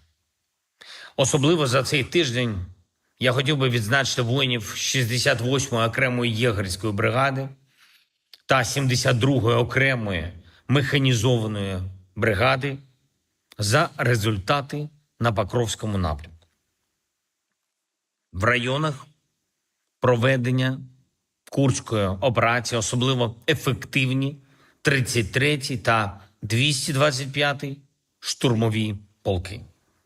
На Лиманському напрямку особлива вдячність нашим воїнам 66-ї окремої механізованої бригади. Дякую всім, хто б'ється заради України, хто працює заради нашої держави і заради наших людей. Обов'язково цими днями зважаємо на сигнали повітряної тривоги. Бережіть себе, будь ласка. Бережіть себе. Бережіть Україну. Слава Україні! Героям слава. Героям слава. And with that, that is the end of the speech from President Volodymyr Zelensky, and that rounds out our news summary for day 1201 of the War News stream. And boy, folks, was it a lot of news. 90,000 people have joined us so far tonight to hear this news over the course of 1 hour and 54 minutes. Wowzers, that's a lot of people. Not only that, the peak viewership was actually close to 2,000 people at 11.95 thousand people. That is quite a lot of people, and that is a very large number. Many people would say that that's one of the biggest numbers on YouTube that's ever been seen, 11.95. Some say that's the greatest, the grandest, the biggest. No one's ever run a live stream as big and as grand as that one. And that, I'd have to say, we certainly agree. And there was absolutely no exaggeration in those statements whatsoever. But nevertheless, sarcasm aside, we are going to be moving on into the remainder of our stream, which is where we get to talk to all of y'all. But most importantly, I also want to point out here that we have been able to raise $2,816 tonight for Save the Children. And those children, they getting saved tonight. And Matthew, I understand that we have some top donors here that are responsible in a part for helping us to get to this amazing fundraiser goal. And not only that, beyond it tonight. And who are those people, Matthew? All right, so to call out our top donors, since the last time we called them out, we did get a 250 from Nicholas Conder, which is one of the largest ones of the night, actually. So huge shout out to Nicholas. Also, big shout out to BC Skyman, who threw in a $150 donation. Also, Jeff Steindl threw in a 50 as well, along with Gary Moore, who threw in a 50, and Yanara Sokofor. And I hope I'm saying your last name properly. I feel like I'm butchering it, but it's a little bit above my pay grade, the last name. But thank you very much, Yanara, for that 50 to the fundraiser as well. And once again, like we always say, a big shout out to literally everybody that donated. We would call out every single person that threw in a donation, but it would simply be so many. We'd be here all night and probably run all of our viewers off. So that's the only reason we don't do it. Oh my God. A huge shout out to Anonymous, by the way. He's throwing a 500 literally right now. And I have no idea who that was, but if you want to take credit for it, let us know your name in the live chat. That is the largest one of the night at this point, which is crazy. We're now to 3,300 raised, which is wild. But Enforcer, what say you? That is absolutely incredible. And a massive shout out to that anonymous viewer right there. And a massive shout out to everyone who supported the fundraiser tonight. It's absolutely incredible to think that the Lee Spring Army continues to support and help out folks around the world in support of American and Western interests, and has been doing so for years at this point. 1,201 days to be exact. And it's a wonderful thing to know that we are continuing that on tonight. And so a big shout out to all of y'all. And with that, it is time for us to move on into the questions segment, where we get to talk to all of y'all. I do have to let y'all know, folks, that tonight, if I'm sounding a little bit off, it is for one of two reasons. One, for some reason I'm starving. I have no idea why, and I've been starving through most of the show. Secondly, I also, for some reason, feel on edge. I feel anxious. I told Matthew a little bit about the reason why before the show. It's really just feeling anxious for the hell of it. Kind of like just having like a shot, like a shell shock of a sort over one particular thing or a particular group of people, and it's just I don't know, for some reason it's been getting to me over the last 2 days specifically, but it'll eventually pass and we'll eventually move on from it. Dang, that must be Hal Rose. Hal Rose with a 333. Look at that. He didn't put in his name, but we know who it is just based on the numbers. Look at that. That's fantastic. Holy smokes. And that actually just got the fundraiser up to a whopping $3,669 raised. Absolutely incredible. Unbelievable, as a matter of fact. And a huge shout out to all of y'all, Hal Rose, the anonymous viewer, and everyone else tonight who supported this fundraiser. That's absolutely incredible that so many people are supporting it tonight and getting it on close to actually $4,000. But while my esophagus collapsed right there, which you'll probably hear on the microphone, Matthew, what were you about to say before I unfortunately cut you off? Oh, I actually fortunately cut you off to announce Hal Rose's massive support right there. I just said, welcome to my world, man. That's all I say. It's just when there's a lot of planning and stuff behind the scenes, a lot of moving parts, it just naturally creates stress and anxiety. It's just what it comes with the territory, man. It's just beautiful. Honestly, it's a good motivator, honestly, at times. But when you get a little bit too stable, things tend to like slow down too much and you start getting complacent. So to me, it's a good kick in the ass to keep going, to be perfectly honest. But anyways, no, it gets tiring, though, as everybody knows. It's not good to be under stress too long. Because then you would wear down and burn out. But anyways, also Danny B said, y'all need to hire me. Honestly, Danny, we need some help these days. I'll tell you what, if only we could afford to have employees, then we could pull that off. But sadly, this is not a reality. So we wear 1,000 hats each. Literally everything, but graphic designers, web designers, store designers, merch designers, everything. It's a lot. But we enjoy it, though. It becomes overwhelming at times, but it's fun. But anyways, it's now time to move on from all of that. And it's now time to move into our live chat question segment proper, because it's now that time of the night. And it is time to jump right into our first one, which is our Morse code decoders of the stream. Tonight, we have Paul Schultz, Kevin J, Mason Miami, Joni Dog, Norm Pritchett, and Arabelle Garbo. They said the Morse code says Russia is raging like an angry brat that can't handle losing. And pretty sad, LOL, and LOT, LSA. And that's the sound of money. Y'all got that dent on the nail? That was the Morse code message of the night. I think I congratulate y'all greatly for getting that correct once again, because the Lee Spring Army Signal Corps continues to get that correct without fault, without question, without doubt, every single day. So a massive congratulations to y'all for that once again. And with that, it is time for us to move on into the questions. Also, by the way, one thing, no, I'm not scared of a nuclear war. Nuclear war is still a good while away. No reason to fear about that. That's not what I'm anxious over. What I'm anxious over is people. Specific people who are not really the nicest people. That's what I'm anxious about. There's always something going on. Like when things are quiet for too long, they're cooking, and it's not good. It's just nothing but chaos and tumult. Some people who have been told the story on the channel, they'll know. Most of y'all won't, and that's generally no offense to anyone. That's how we generally want to keep it. But that's what causes me some anxiety from time to time. And it also caused me a decent bit of frustration as well. So with that, I hope that does address that somewhat well, at least the best we can. And with that, we are on to the questions. What do we got, Matthew? All right, so jumping right back into our questions, and also real quick, I was going to do a quick scan of the breaking news real quick to see if I had any more information about this. Let's see here. I'm looking. I'm mainly trying to find information about that Kadena Air Base situation, and it looks like we have a little bit more information that we got right here from FITEX Network. We were being told that unexploded ordnance did blast. It occurred on Monday. Let's see here. So today is Sunday. So this actually happened many, many days ago. This is not something that happened today, even though it was being made out to seem like it literally happened right now. It occurred Monday, and they just announced it today. It was at a JSDF storage facility on the air base in Okinawa. Reports indicate 4 JSDF personnel were transported with injuries, and it marks the first such incident involving disposal efforts since 1972. So like we said, extremely rare. and it rarely ever happens like this. So whatever led to that incident, I'm not sure what would have led to it, because of course they've got extremely tight protocols from what I'm familiar with involving that disposal. So that's just unusual, very unusual. But Enforcer, would you like to weigh in? I would have to say that is very unfortunate news to hear, and really a freak accident, it sounds like. But with that, I hope that does address that well. And let's get on into those questions. What do we got, Matthew? What do we got? Oh, and also I'm stupid. I'm stupid. It's Monday in Japan, by the way. They're in a whole different time zone. I've totally forgot that. So sorry. Like it's Monday in Japan. Didn't happen last Monday. Let me correct that. It is Monday in Japan right now. So it did happen live.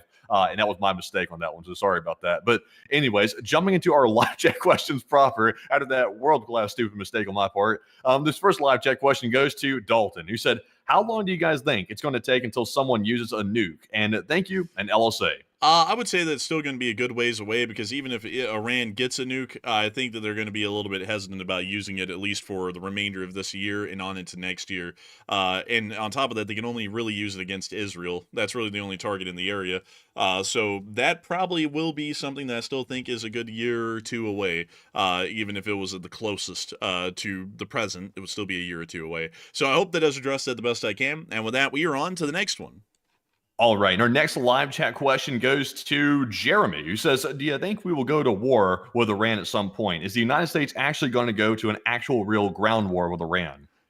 I would have to say no. Generally didn't really have a lot of faith in the last administration, and I don't really have a lot of faith in the current administration to actually do what's right, even if it's a tough call. And considering that both of the administrations have been cowardly, I would generally say that we're probably not going to do anything against Iran, even with us threatening that we are. We're still probably going to do nothing. Because, you can, I don't want to say it this way, but this is kind of how I'm looking at it. You can call out the Marines against the public in America, but you can't call out the Marines to actually deal with enemies of the Republic abroad that actually are trying to kill Americans. And that's kind of the running trend at the moment. So I will generally say I doubt it. But with that, I hope that addresses that the best I can in my opinion. But Matthew, what are you thinking? Well, I will say this, to be fair, like I'm not getting like into the politics of it or anything. It's a much different animal, in my opinion, to call out the Marines to go fight in the Middle East, especially involving Iran, considering that's the preeminent like enemy power in the region right now, versus calling them out to go, deal with domestic protesters. The domestic protesters totally not organized. Most of them aren't, at least there are some groups active, but generally loose. They're not going to retaliate in any measure, and also the Marines would have ultimate authority in that situation to deal with it. So the reaction wouldn't be nearly as bad as what it could be from Iran. So I would say it's a much larger decision to deal with Iran on the Marine side of things. But at the same time, though, I will say this: a real war with Iran on the ground, in my opinion, I would say it's probably not likely, at least for the next 3 years, not likely at all. And of course, we're missing our window to stop them from developing a nuclear weapon. So that's crucial. So if we don't stop that development, then there will never be a time where we actually get into a ground war with Iran, because then they'll have nuclear deterrence. And once a country develops that, then they're untouchable. Ask North Korea. That's what they did. And they became untouchable out of the blue. And that ended any chance we had of ending that threat. Iran's going to create the same deterrence, and they're going to put themselves in a wonderfully protected position where the United States is helpless. No matter how much power we wield as a country, as a superpower, they will have the ultimate end all, which is a nuclear weapon. So not good. Yeah, I would agree. And we'll just have to wait and watch as it happens. But anyways, with that, I hope that does address that somewhat well. And with that, we are on to the next one. Also, by the way, Real Hot Dog Man says it's the National Guard. And you're right. It is the National Guard that's been federalized, that's currently deployed in California right now. That is the troops on the ground, in addition to the LAPD and also the other local law enforcement. The Marines are on combat alert. They're ready to go, about 500 Marines. And also, they're trying to involve the Army as well in that. I'm not sure how many Army troops are on standby, but there's at least 500 Marines on standby. And also, I think I don't know if it's Northcom or whatever. It's one of the main military command structures that's in charge of the situation right now, but they haven't officially deployed them. I have a feeling they will end up being deployed, but that's to be seen. But anyways, jumping on to our next question here, this one goes to you for Yuma, who says, how bad is the Sumy situation? And after Russia is now in striking distance with their cable drones? That They were generally in striking distance of Sumy even before they crossed the border, because Sumy is only 15 miles away, and those drones have about a 20 to 25 mile range, so that actually means that Sumy was already in striking distance before. As far as the Sumy offensive is going, it's been stabilized, and the Ukrainians are holding the front line at the moment, which is what we've been able to hear so far. So it seems as though the situation has stabilized, although it's unfortunate to see that some villages are now under Russian control. But with that, I hope that does address that the best I can. And also, really quickly, I do have to say this really quickly, because now I see people throwing some stuff in about, oh, you know, the Army being called out in the U.S. soil. It's happened many times before in the past.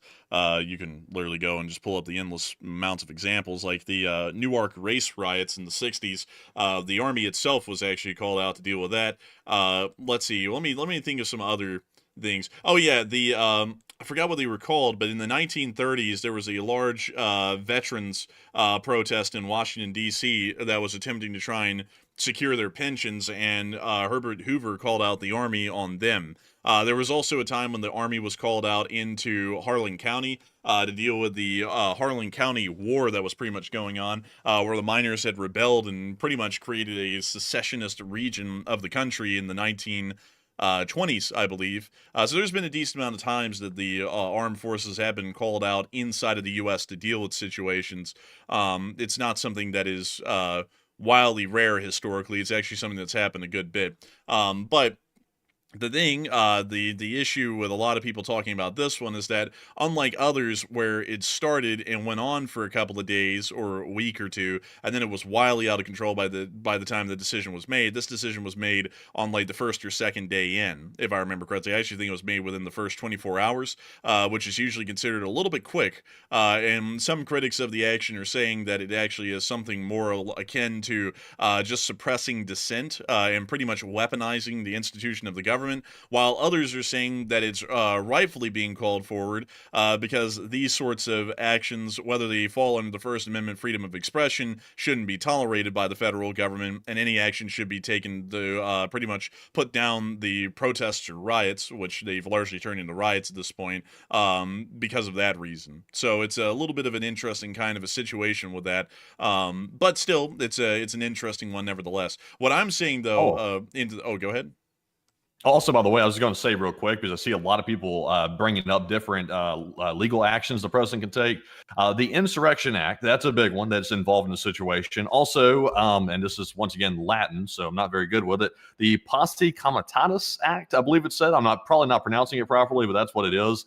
Typically, under Posse Comitatus, that typically means that the president cannot deploy the Army, Navy, Marine Corps, or Air Force, or now even the Space Force to use on the United States citizenry or domestically. They cannot do that. It's barred under that act. But the catch is, though, there is one major exception, and that is the Insurrection Act. If the Insurrection Act is invoked by the U.S. president, that does give an exception to Posse Comitatus, and it allows him to put those troops on the ground and use that to suppress rebellion or domestic violence and to enforce the law in certain situations.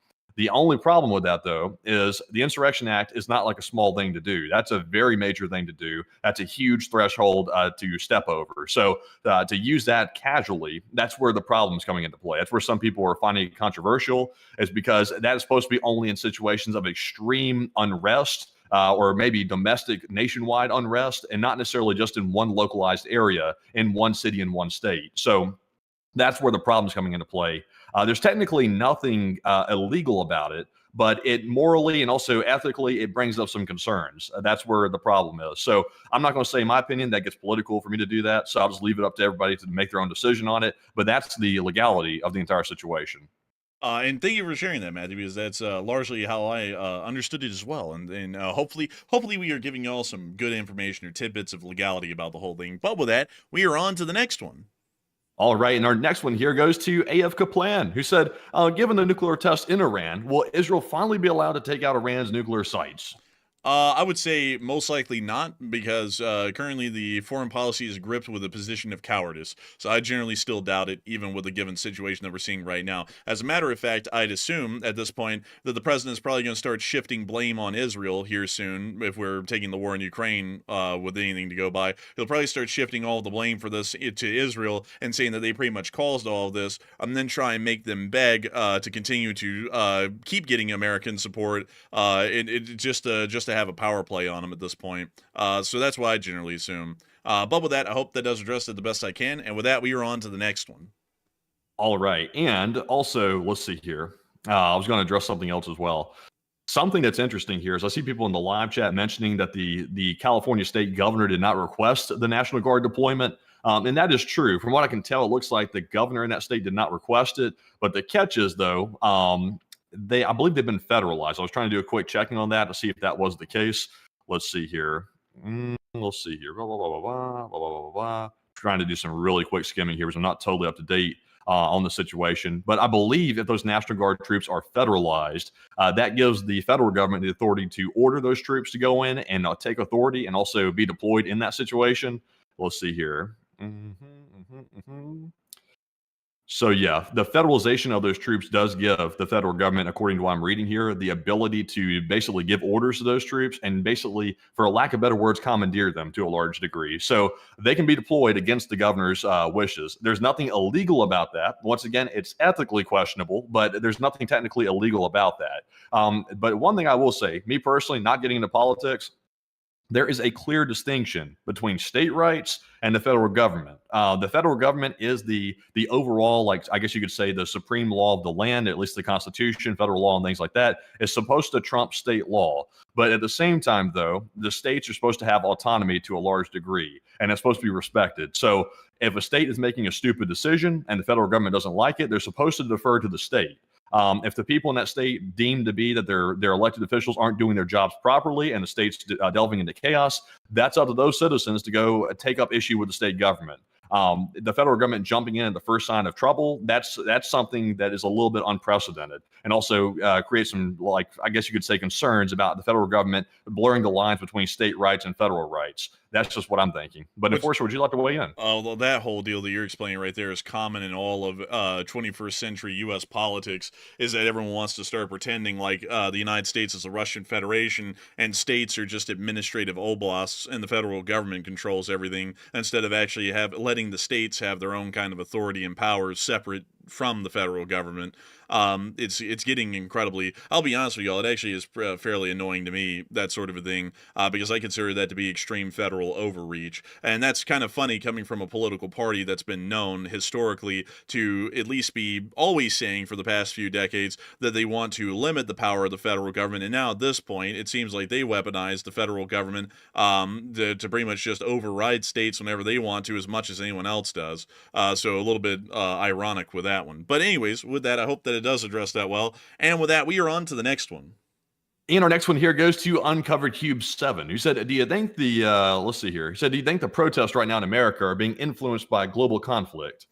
I would say most likely not. It's most likely a completely detached thing that has to do with domestic politics more so than foreign policy. And so with that, I hope that does address that the best I can. And also, Dreadnought, you are incorrect. Federal government does not have more authority. The federal government is supposed to have equal authority along with the states, but final decisions and overarching decisions are supposed to be made by the federal government. But it's not supposed to be the federal government always just overrides the states in every situation. Because you will see that in a lot of instances, states have sued the U.S. federal government and have won those cases in the Supreme Court. Once again, showing that the federal government just doesn't get the final say and get to win on everything. But with that, we are on to the next one. All right, so our next question here goes to Jay, who said, are nuclear weapons safely interceptable?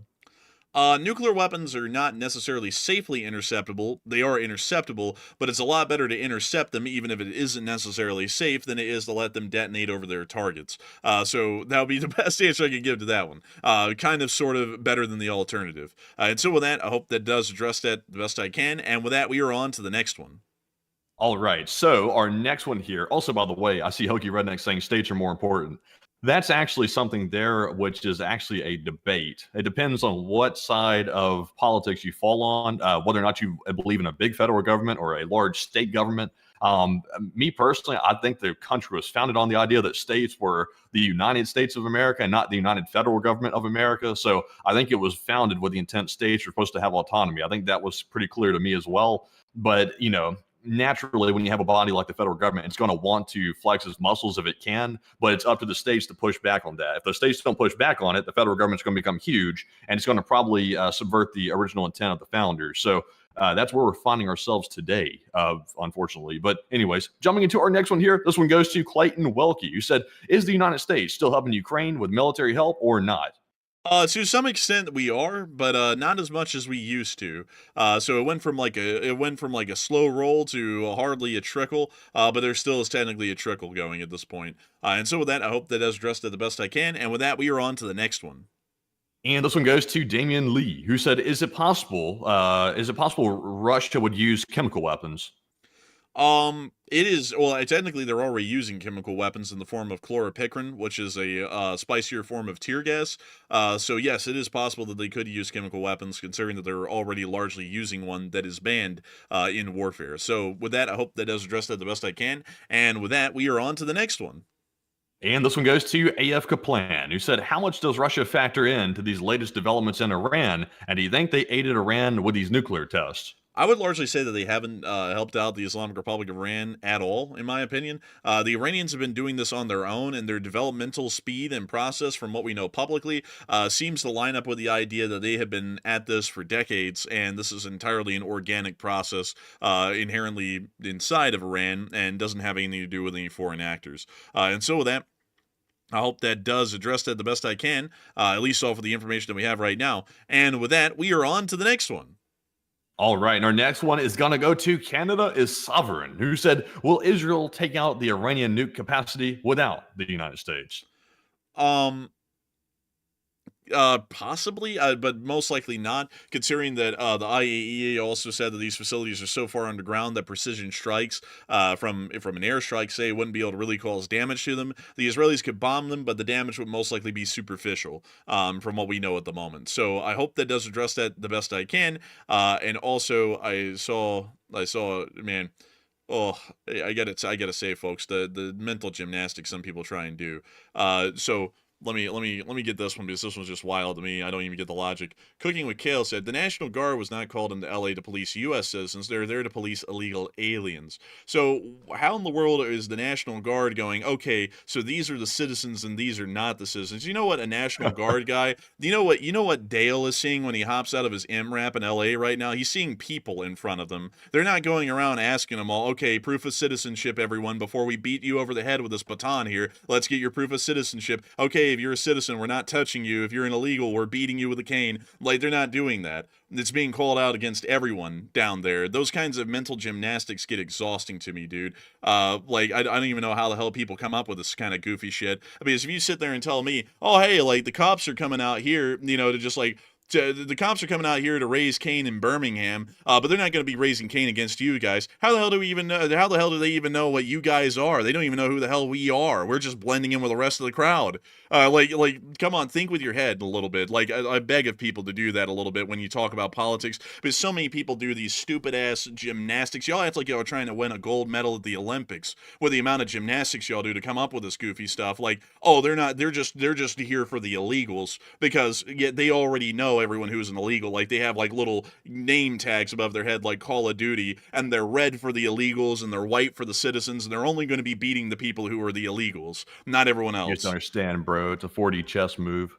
Yeah, it's just a grandmaster chess move, and you know what? Pissing away our rights and seeing that the federal government is pretty much overriding the states at this point, and in every single administration, in every single way, that is in fact a 4D chess move by our great leader of our political party, whichever one it is, because they can never be wrong, and no matter if something looks bad, I've got to sift through the weeds to try and find this one little seedling that I can try and grip onto that took 5 hours to think up, so that way it doesn't seem as bad as it really is. Like, this kind of stuff is ridiculous. Like the Democrats did that in the last administration. Republicans do it now, and I just keep on watching as both sides allow for all of our rights to get eroded away piece by piece every 4 years. And people are so stupid that they'll sit there and cheer on their own party as they strip you of your own rights that you just had and you just lost. There's like a million of these kinds of things that are going on right now across everything, like in the last administration and in this one.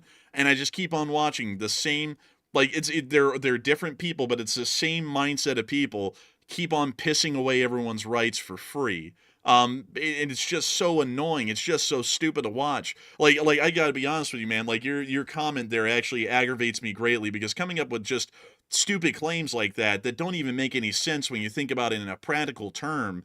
That's just what the whole political landscape is these days. You look at something that is obviously not that great. It's obviously violating rights that either the states have as an entity or us as citizens have, and it's been going on like that the whole time we've been covering news, by either the last administration or this one, and then everyone who supports that political party or this one, they all go when their party does it, that this is justified and I shouldn't buck it. In fact, I should cheer on the revocation of my rights, either for the state government or for myself, because that's what really should be done in this country. It is just so ridiculous. Like, think with your mind for a minute as an actual American instead of a savage heathenistic animal that's loyal to a political party instead of the nation. Think like that for just a minute. I beg of you. I beg of the people who are political fiends. I beg of y'all to do that for just like 5 minutes. Just a day. I know it'd be too much for everyone to who's really like that to do that more often. But it's just exhausting to see it, and it's just so tiring to know that that's what the majority of the voting base is now, is just people who don't think at all with logic. They just sit there and go, I'm a Republican and I'm a Democrat, and no matter what the hell my party wants to do, I'm like a gimp on a leash, and I'm just going to let them do whatever the hell they want to me, and I'm going to cheer it on and, in fact, beg for more. Like, it's just ridiculousness at this point. Get real. But anyways, with that, we are on to the next one. All right. And our next one here goes to Live Animal, who said, can a nuclear test even be done with only 60% enriched uranium? No, it has to be a much higher grade of enriched uranium. I believe it's somewhere around, let me actually pull up, like, weapons grade uranium enrichment level. Let me go check that out. About 90%. I was going to say 90%. It is 90%. It has to be enriched all the way up to 90% or higher to be able to actually conduct a nuclear test with it. So it's been enriched to some of the highest degrees that it can possibly be enriched. And so with that, I hope that does address that the best I can, at least in my opinion. And with that, we are on to the next one. Also, real quick, I don't mean to rabbit hole in this too much. We have a minute, though. Someone had mentioned that if ICE are federal employees, referring to the Immigration and Customs Enforcement Agency, then they should be protected by federal assets and resources. I don't know if you've seen ICE, buddy, but ICE is decked out. Like, they're armed to the teeth. They've got Black Hawks. They've got all kinds of trucks. They're not like underfunded or something. They've got funding. And also they have law enforcement abilities as well. They're a full-scale law enforcement agency. So they're fully capable of defending themselves like any other law enforcement agency. So when they're out there running around with all this tactical gear on and stuff, it's not like they're just helpless, like, people on the side of the street or something. They're kitted out pretty well. So they can defend themselves. The National Guard is not required to defend ICE. Now, obviously, if you have a city doing an uprising over it or something, and they're deciding to start attacking en masse, that becomes a bit of a problem. But at the same time, though, there's got to be some common sense involved with it as well. You don't want to go right in the middle of a riot and try to do some law enforcement activities and then say, oh my God, we got attacked. You literally went to the middle of a riot. So just also, common sense here and there. Also, really quickly, I got to address this one. This one's quite old. Zach says, illegals have no rights. We're just being nice. Apparently, you haven't read the Constitution. I bet you're a true McPatriot. Go read the Constitution. It literally lays out in the Constitution. If I'm correct, it should be, I think it's Article 2 in Section 6, that actually illegals, literally anyone standing on U.S. soil has rights. Even if you were an illegal, you actually have a right to due process and a gazillion other rights because you're on American soil. There's no distinction of citizens and non-citizens in the U.S. Even if you're a non-citizen, you still have largely the rights of a citizen in most instances, except for rare exceptions. And also, if you're not a citizen, you're still subjected to the same rights, but usually your punishment will be, if it's not too severe, that you just get deported and sent back to wherever you came and you're barred from re-entering the U.S. Or if it's serious enough, you end up going to prison, even though you're not a U.S. citizen. You still end up getting put in a U.S. prison for years or decades if you commit certain kinds of crimes in this country.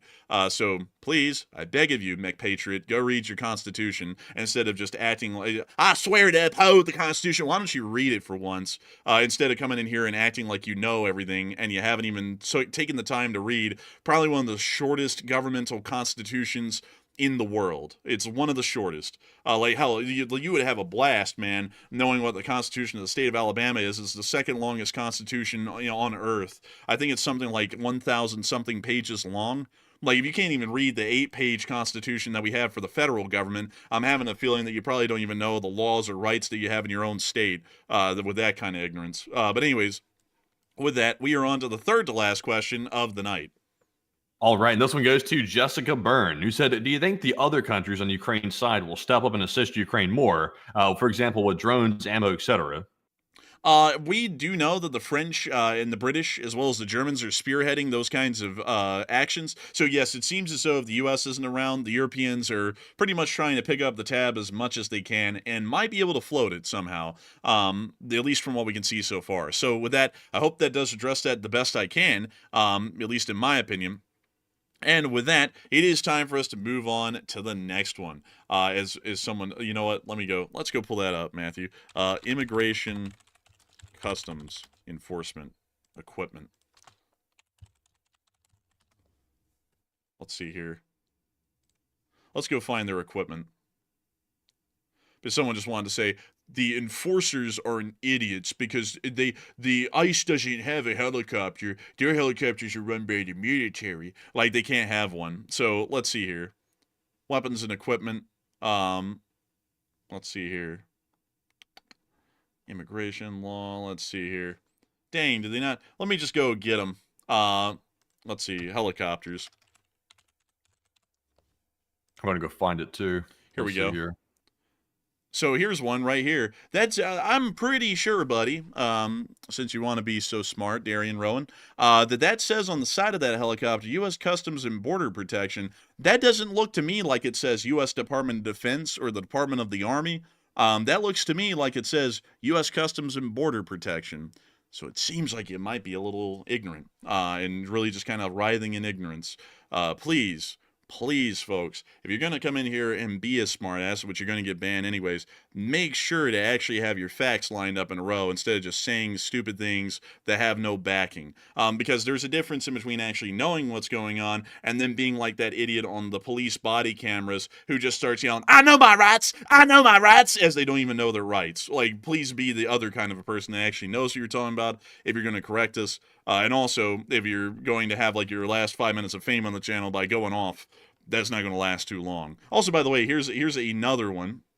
And this appears to be right there on the side, U.S. Customs and Border Protection. So once again, seems that that's not really a military-run helicopter. That's a ICE-run helicopter because it literally says it on the side of the helicopter. So, hey, if you didn't believe us, there you go. There's the literal pictures of the helicopter. And look, that one literally says Border Patrol in the back. I don't really think you can get more clear than that. I've got the video of the DHS Black Hawk. Also, by the way, ICE is under DHS. So if someone's going to say, well, that's not ICE, it's under DHS. So there's a video, like, I'm not sure if it's copyright or not, enforcers. I don't know if you can show it, but there's the Black Hawk flying around Los Angeles right there, the DHS Black Hawk literally on the screen. Yeah, and that lines up. You see the golden stripe down there. That's the livery of their helicopters. That's it. So yeah, if you didn't believe that, there you have it. Like, you can't really get a little bit more clear than that. It's literally a Black Hawk that says immigrations and customs enforcement on the side. That's ICE. So if you didn't know also, by that, the way, I don't know why somebody in the live chat just asked me a second ago. I don't know what people think here. This is getting so overly political. Someone said, correct me if I'm wrong, but inciting violence, terroristic threats, destruction of property, assault, they're all crimes, correct? I said, yeah, you're right. Those are all crimes. And then they went silent, never said another word. I don't know what people think. I think people try to pigeonhole us into certain political categories. Now, there is a certain group of people out there that will say those aren't crimes. Obviously, that's insanity. They're literally codified crimes. So there's no dispute about that. But I think people come in and hear us say one thing, and the country's so politicized now, they automatically assume, well, if they believe that thing, then they must be this party. Which is just stupid. It's tribalism. It's not using intelligence. there are people like me and the enforcer that exist that don't fall in either category, believe it or not. And we're a shrinking minority in the country, and they're the people that actually decide elections these days, because you don't follow just a random party line. So that's why it's important to use a brain. Also, one other thing. Yes, those are crimes, but generally you don't go and say, let's go and put down everyone's right to freedom of expression and freedom to protest because one guy in that crowd caught a car on fire. Like, I don't know if you know this, but there was a time when there was a little thing where some people broke into the Capitol building and ran around inside of it. And I'll be honest with you, the way the federal government went and tracked down practically everyone who walked into the building and put them into prison, it wasn't that good of a look. Like, you're supposed to get the ringleaders, like the people who busted out the windows, the people who may have stolen a thing here or two, here and there from the building. You're supposed to just get a couple of people to make an example. You're not supposed to actually be going out for blood and putting everyone in prison or putting something down like that in those kinds of instances. Because you know what's crazy is that no one's ever done stuff like this in America until recently. Like putting everyone in prison over that. Like it's like that wasn't a good move. And calling in the feds literally in the opening of this protest before it even really turned into a riot, and then pretty much putting this down off the beginning, it's not a good look. None of this is a good look. It's pretty much become clear at this point that whichever party's in charge, whether it be the Republicans or Democrats, they're practically running the country like a mafia. And if you go against them in any way publicly, they're going to literally come and crush you. And that's not how this country's ever run, and it's not how it's supposed to run. Yeah, I agree 100%. It's not the way it's supposed to run for sure. Also, let's see here. Someone said they're waving foreign flags in the streets. They have a right to do it. They have a right to do it. I understand why some people might be frustrated, but they have a right to do it. So that's that. Also, by the way, let's see. Someone else said something. I was trying to scroll up to find it. Someone said Destiny Edginson said they're trolling and baiting. They are obviously. Like I think they're definitely doing that. They're trying to like pull up like normal political lines and try to repeat them to us, thinking that we're going to be fitting the standard like stereotypical model of a certain political party. Well, we don't, and they're finding that out. That's why they went silent. But yeah, that was all I was going to say. Well, anyways, with that, we are on to the second to last question of the night. All right, and this one goes to Canada is Sovereign, who said, I would be interested in knowing the threat level that the EU believes this is in Ukraine and Russia, and how are they positioning themselves? It appears that they're considering to be a very high threat level because a lot of these countries are rapidly increasing military spending, and not only that, are increasing war production to not only help out Ukraine, but to rearm themselves. So with that, I hope that does address that somewhat well, at least the best I can at the moment. And with that, we are on to the final question of the night. And so, who was the last person who threw in the lucky last question of the night? And that viewer is actually not in my spreadsheet because I don't have a last question. So I'm trying to like scramble to find one right now because that was actually the last one, the one before that. So I'm currently scrolling. By the way, I hate to say this because I know a lot of people are going to throw a question in. But we need one more question. So if whoever's the first one to throw it in, I'm going to grab your question, tag @Enforcer Matt behind it, and I will look for it in the live chat. But in the meantime, though, we are just stalling for time until we come around to that. So yeah, just stalling around. Enforcer, you got anything you want to add? Just sitting around, just sitting there looky. Look at that. Also, I will say this. This is not getting political. I don't endorse violent protests, riots at all. Like, if anybody's in here thinking that we're like silently endorsing that, I do not endorse that whatsoever. When I see people tearing stuff up, like for example in Los Angeles, there's people out in the streets jumping on Waymo cars and burning them to the ground. That's vandalism. That's criminal, and those people should be prosecuted to the maximum extent.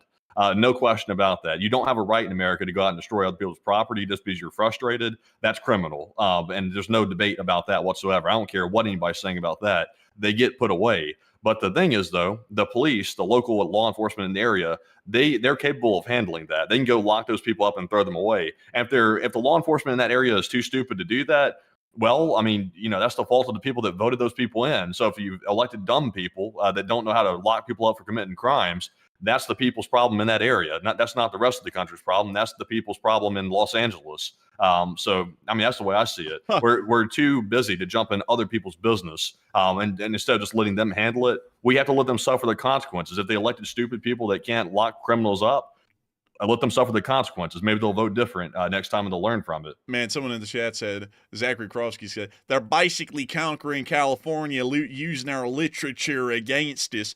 Yeah, that's the state of California's problem if that's happening. California can fix that on their own. Guessing you're not a citizen of the state of California. I generally kind of had this a little bit of a belief here, folks. I get this belief. It's a little bit ancient, but this is actually how it was supposed to run in this country. The federal government deals with big, rare, overarching things for the whole country, and foreign policy and basic infrastructure concerns. That's pretty much all of the concerns of the federal government. All of them right there. And then everything else is the state's problem. And if you don't live in that state, then it's not your problem. If you live in Alabama, and we ain't having no riots and protests in Alabama, then I don't give a shit what's going on in California. I'll be honest with you.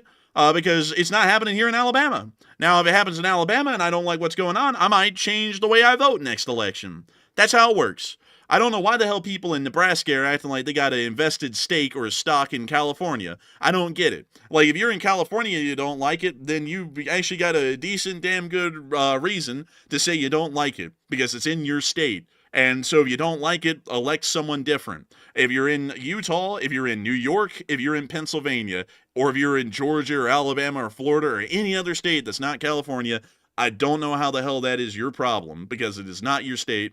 And I don't know why the hell you're acting like you should have the right as a citizen of a foreign state to operate through the federal government to do something possibly against the wishes of another voting body in another state. That makes no sense at all to me. Like, that's the way the government actually is supposed to work. That's how it usually worked throughout all of history. And then goofy people these days act like, well, hey, I don't like what's going on in Timbuktu, so I think federal government ought to come in and crush him. I don't really get it, because that's not how it's supposed to work. And honestly, if California finds it to be, if California doesn't find it to be a problem, these people burn down LA on their own, well, hell, the people of LA probably are going to be angry.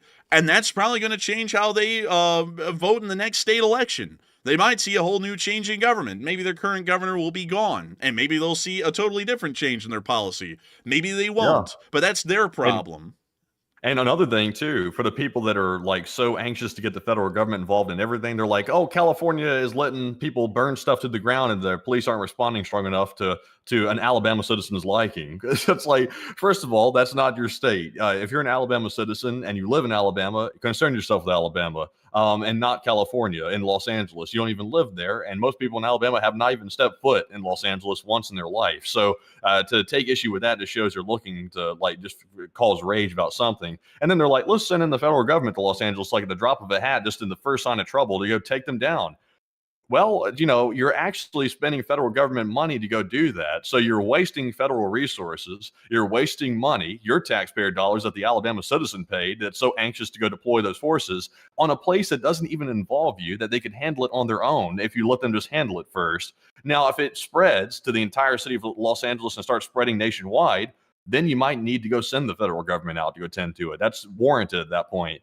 But, you know, it's illogical, because if you look below the surface, there's logical flaws with the whole argument. You're spending money on something that doesn't involve the Alabama citizen. It just doesn't make sense. Also, I see some people coming in. I mean, we as taxpayers are on the hook if California goes under. Yeah, but guess what? That's the right of their state to run themselves into the ground if they want to. Like, believe it or not, you know, people can actually elect folks in that will run their shit into the ground. You know, like, who's to say that the current president of the United States might not do that? And who's to say that the last one might have not done that either? Who's to say? That's the right of the vote. You don't get to sit there and go, I don't know, I don't like what California's doing, I'm going to put them down. No, if they elect in stupid people, and then, you know, something happens, and then a city gets burned to the ground, and a whole bunch of people are pissed off because they don't have homes, then that's their problem.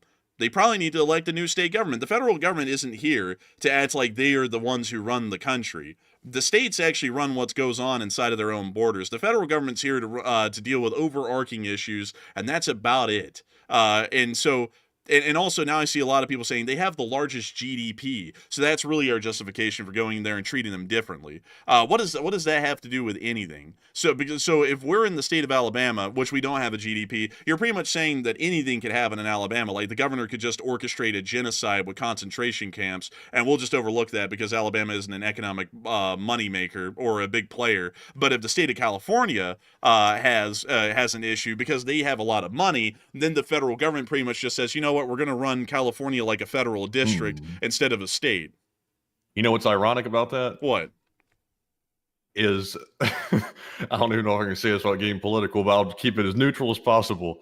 It's an inverse of the political parties' like beliefs. The people calling for it are of one specific political party. They're saying, let's send in the feds over there to that rich state that's got the big GDP. But yet the state that is with the big GDP feels the complete opposite in their policy than the people that are saying I can't even really say it without getting political. That's why I'm like not making much sense here. Let me just say it outright. The Republicans believe let's use the federal government as the like law enforcement for the country and use it at the drop of a hat and just override and stomp on the state's rights to an extent. Meanwhile, the liberals say, oh, well, the rich are like tearing the country apart and messing it up, so we should go eat the rich. Well, the Republicans are going to go eat the rich in California by sending in the federal government right off the bat. And it's the total opposite of what they believe. They usually support large corporations and companies. It's the complete opposite. Man, I see someone saying, actually, California say it's not their duty to enforce border regulations. It never was. Where the hell are you getting that from? The borders of the United States have always been run by the federal government. Where the hell are you even getting that from? California doesn't even have a say in that. That's not even one of their duties as a state. They don't have a right to sit there and go, okay, we're going to open up our borders, and the federal government has no say. They've never had a say in that. What the hell are you talking about? If illegal immigrants are flooding over the borders or not, that is largely the fault or good being of the federal government. It always has been. That's what they exist for. That is one of the literal outlined rights of the federal government, is to control immigration and such things as that. That is something that's literally outlined in the Constitution for the federal government. So California saying we don't really respect what's going on the border. Who gives a shit? They don't even have a say in it. The federal government runs the border. That doesn't even make any sense. But anyways, with that, it is also it appears that Matthew actually has a question. What's your question, Matthew? Oh no, it's not my question. It's the final question of the night. So let's get on to that final question of the night. And so, who is the lucky last person threw in the lucky last question of the night? And that viewer is Facts Over Feelings. Facts, thank you. He said, thoughts on the EU giving Russia assets and money to corporations and not giving it to Ukraine. What do you think about that? It's an interesting move. It's a little bit weird, I'll admit, but I guess maybe they have a plan. I'm not really sure on that one. But I hope that does address that somewhat well, at least the best I can. But with that, it is time for us to round this thing on out. And I got to say, folks, that it's been an interesting night for sure. Those LA riots, they somehow leaked in here at the end. But beyond that, it is time for us to run this thing on down and get on off for the night. So that way the firestorm can continue without us, because I'm personally not one to get into the goofy arguments that are put out by political folks. But nevertheless, I got to say a massive shout out to everyone for raising $3,779 for the fundraiser. That is absolutely incredible. Huge, as a matter of fact. About it was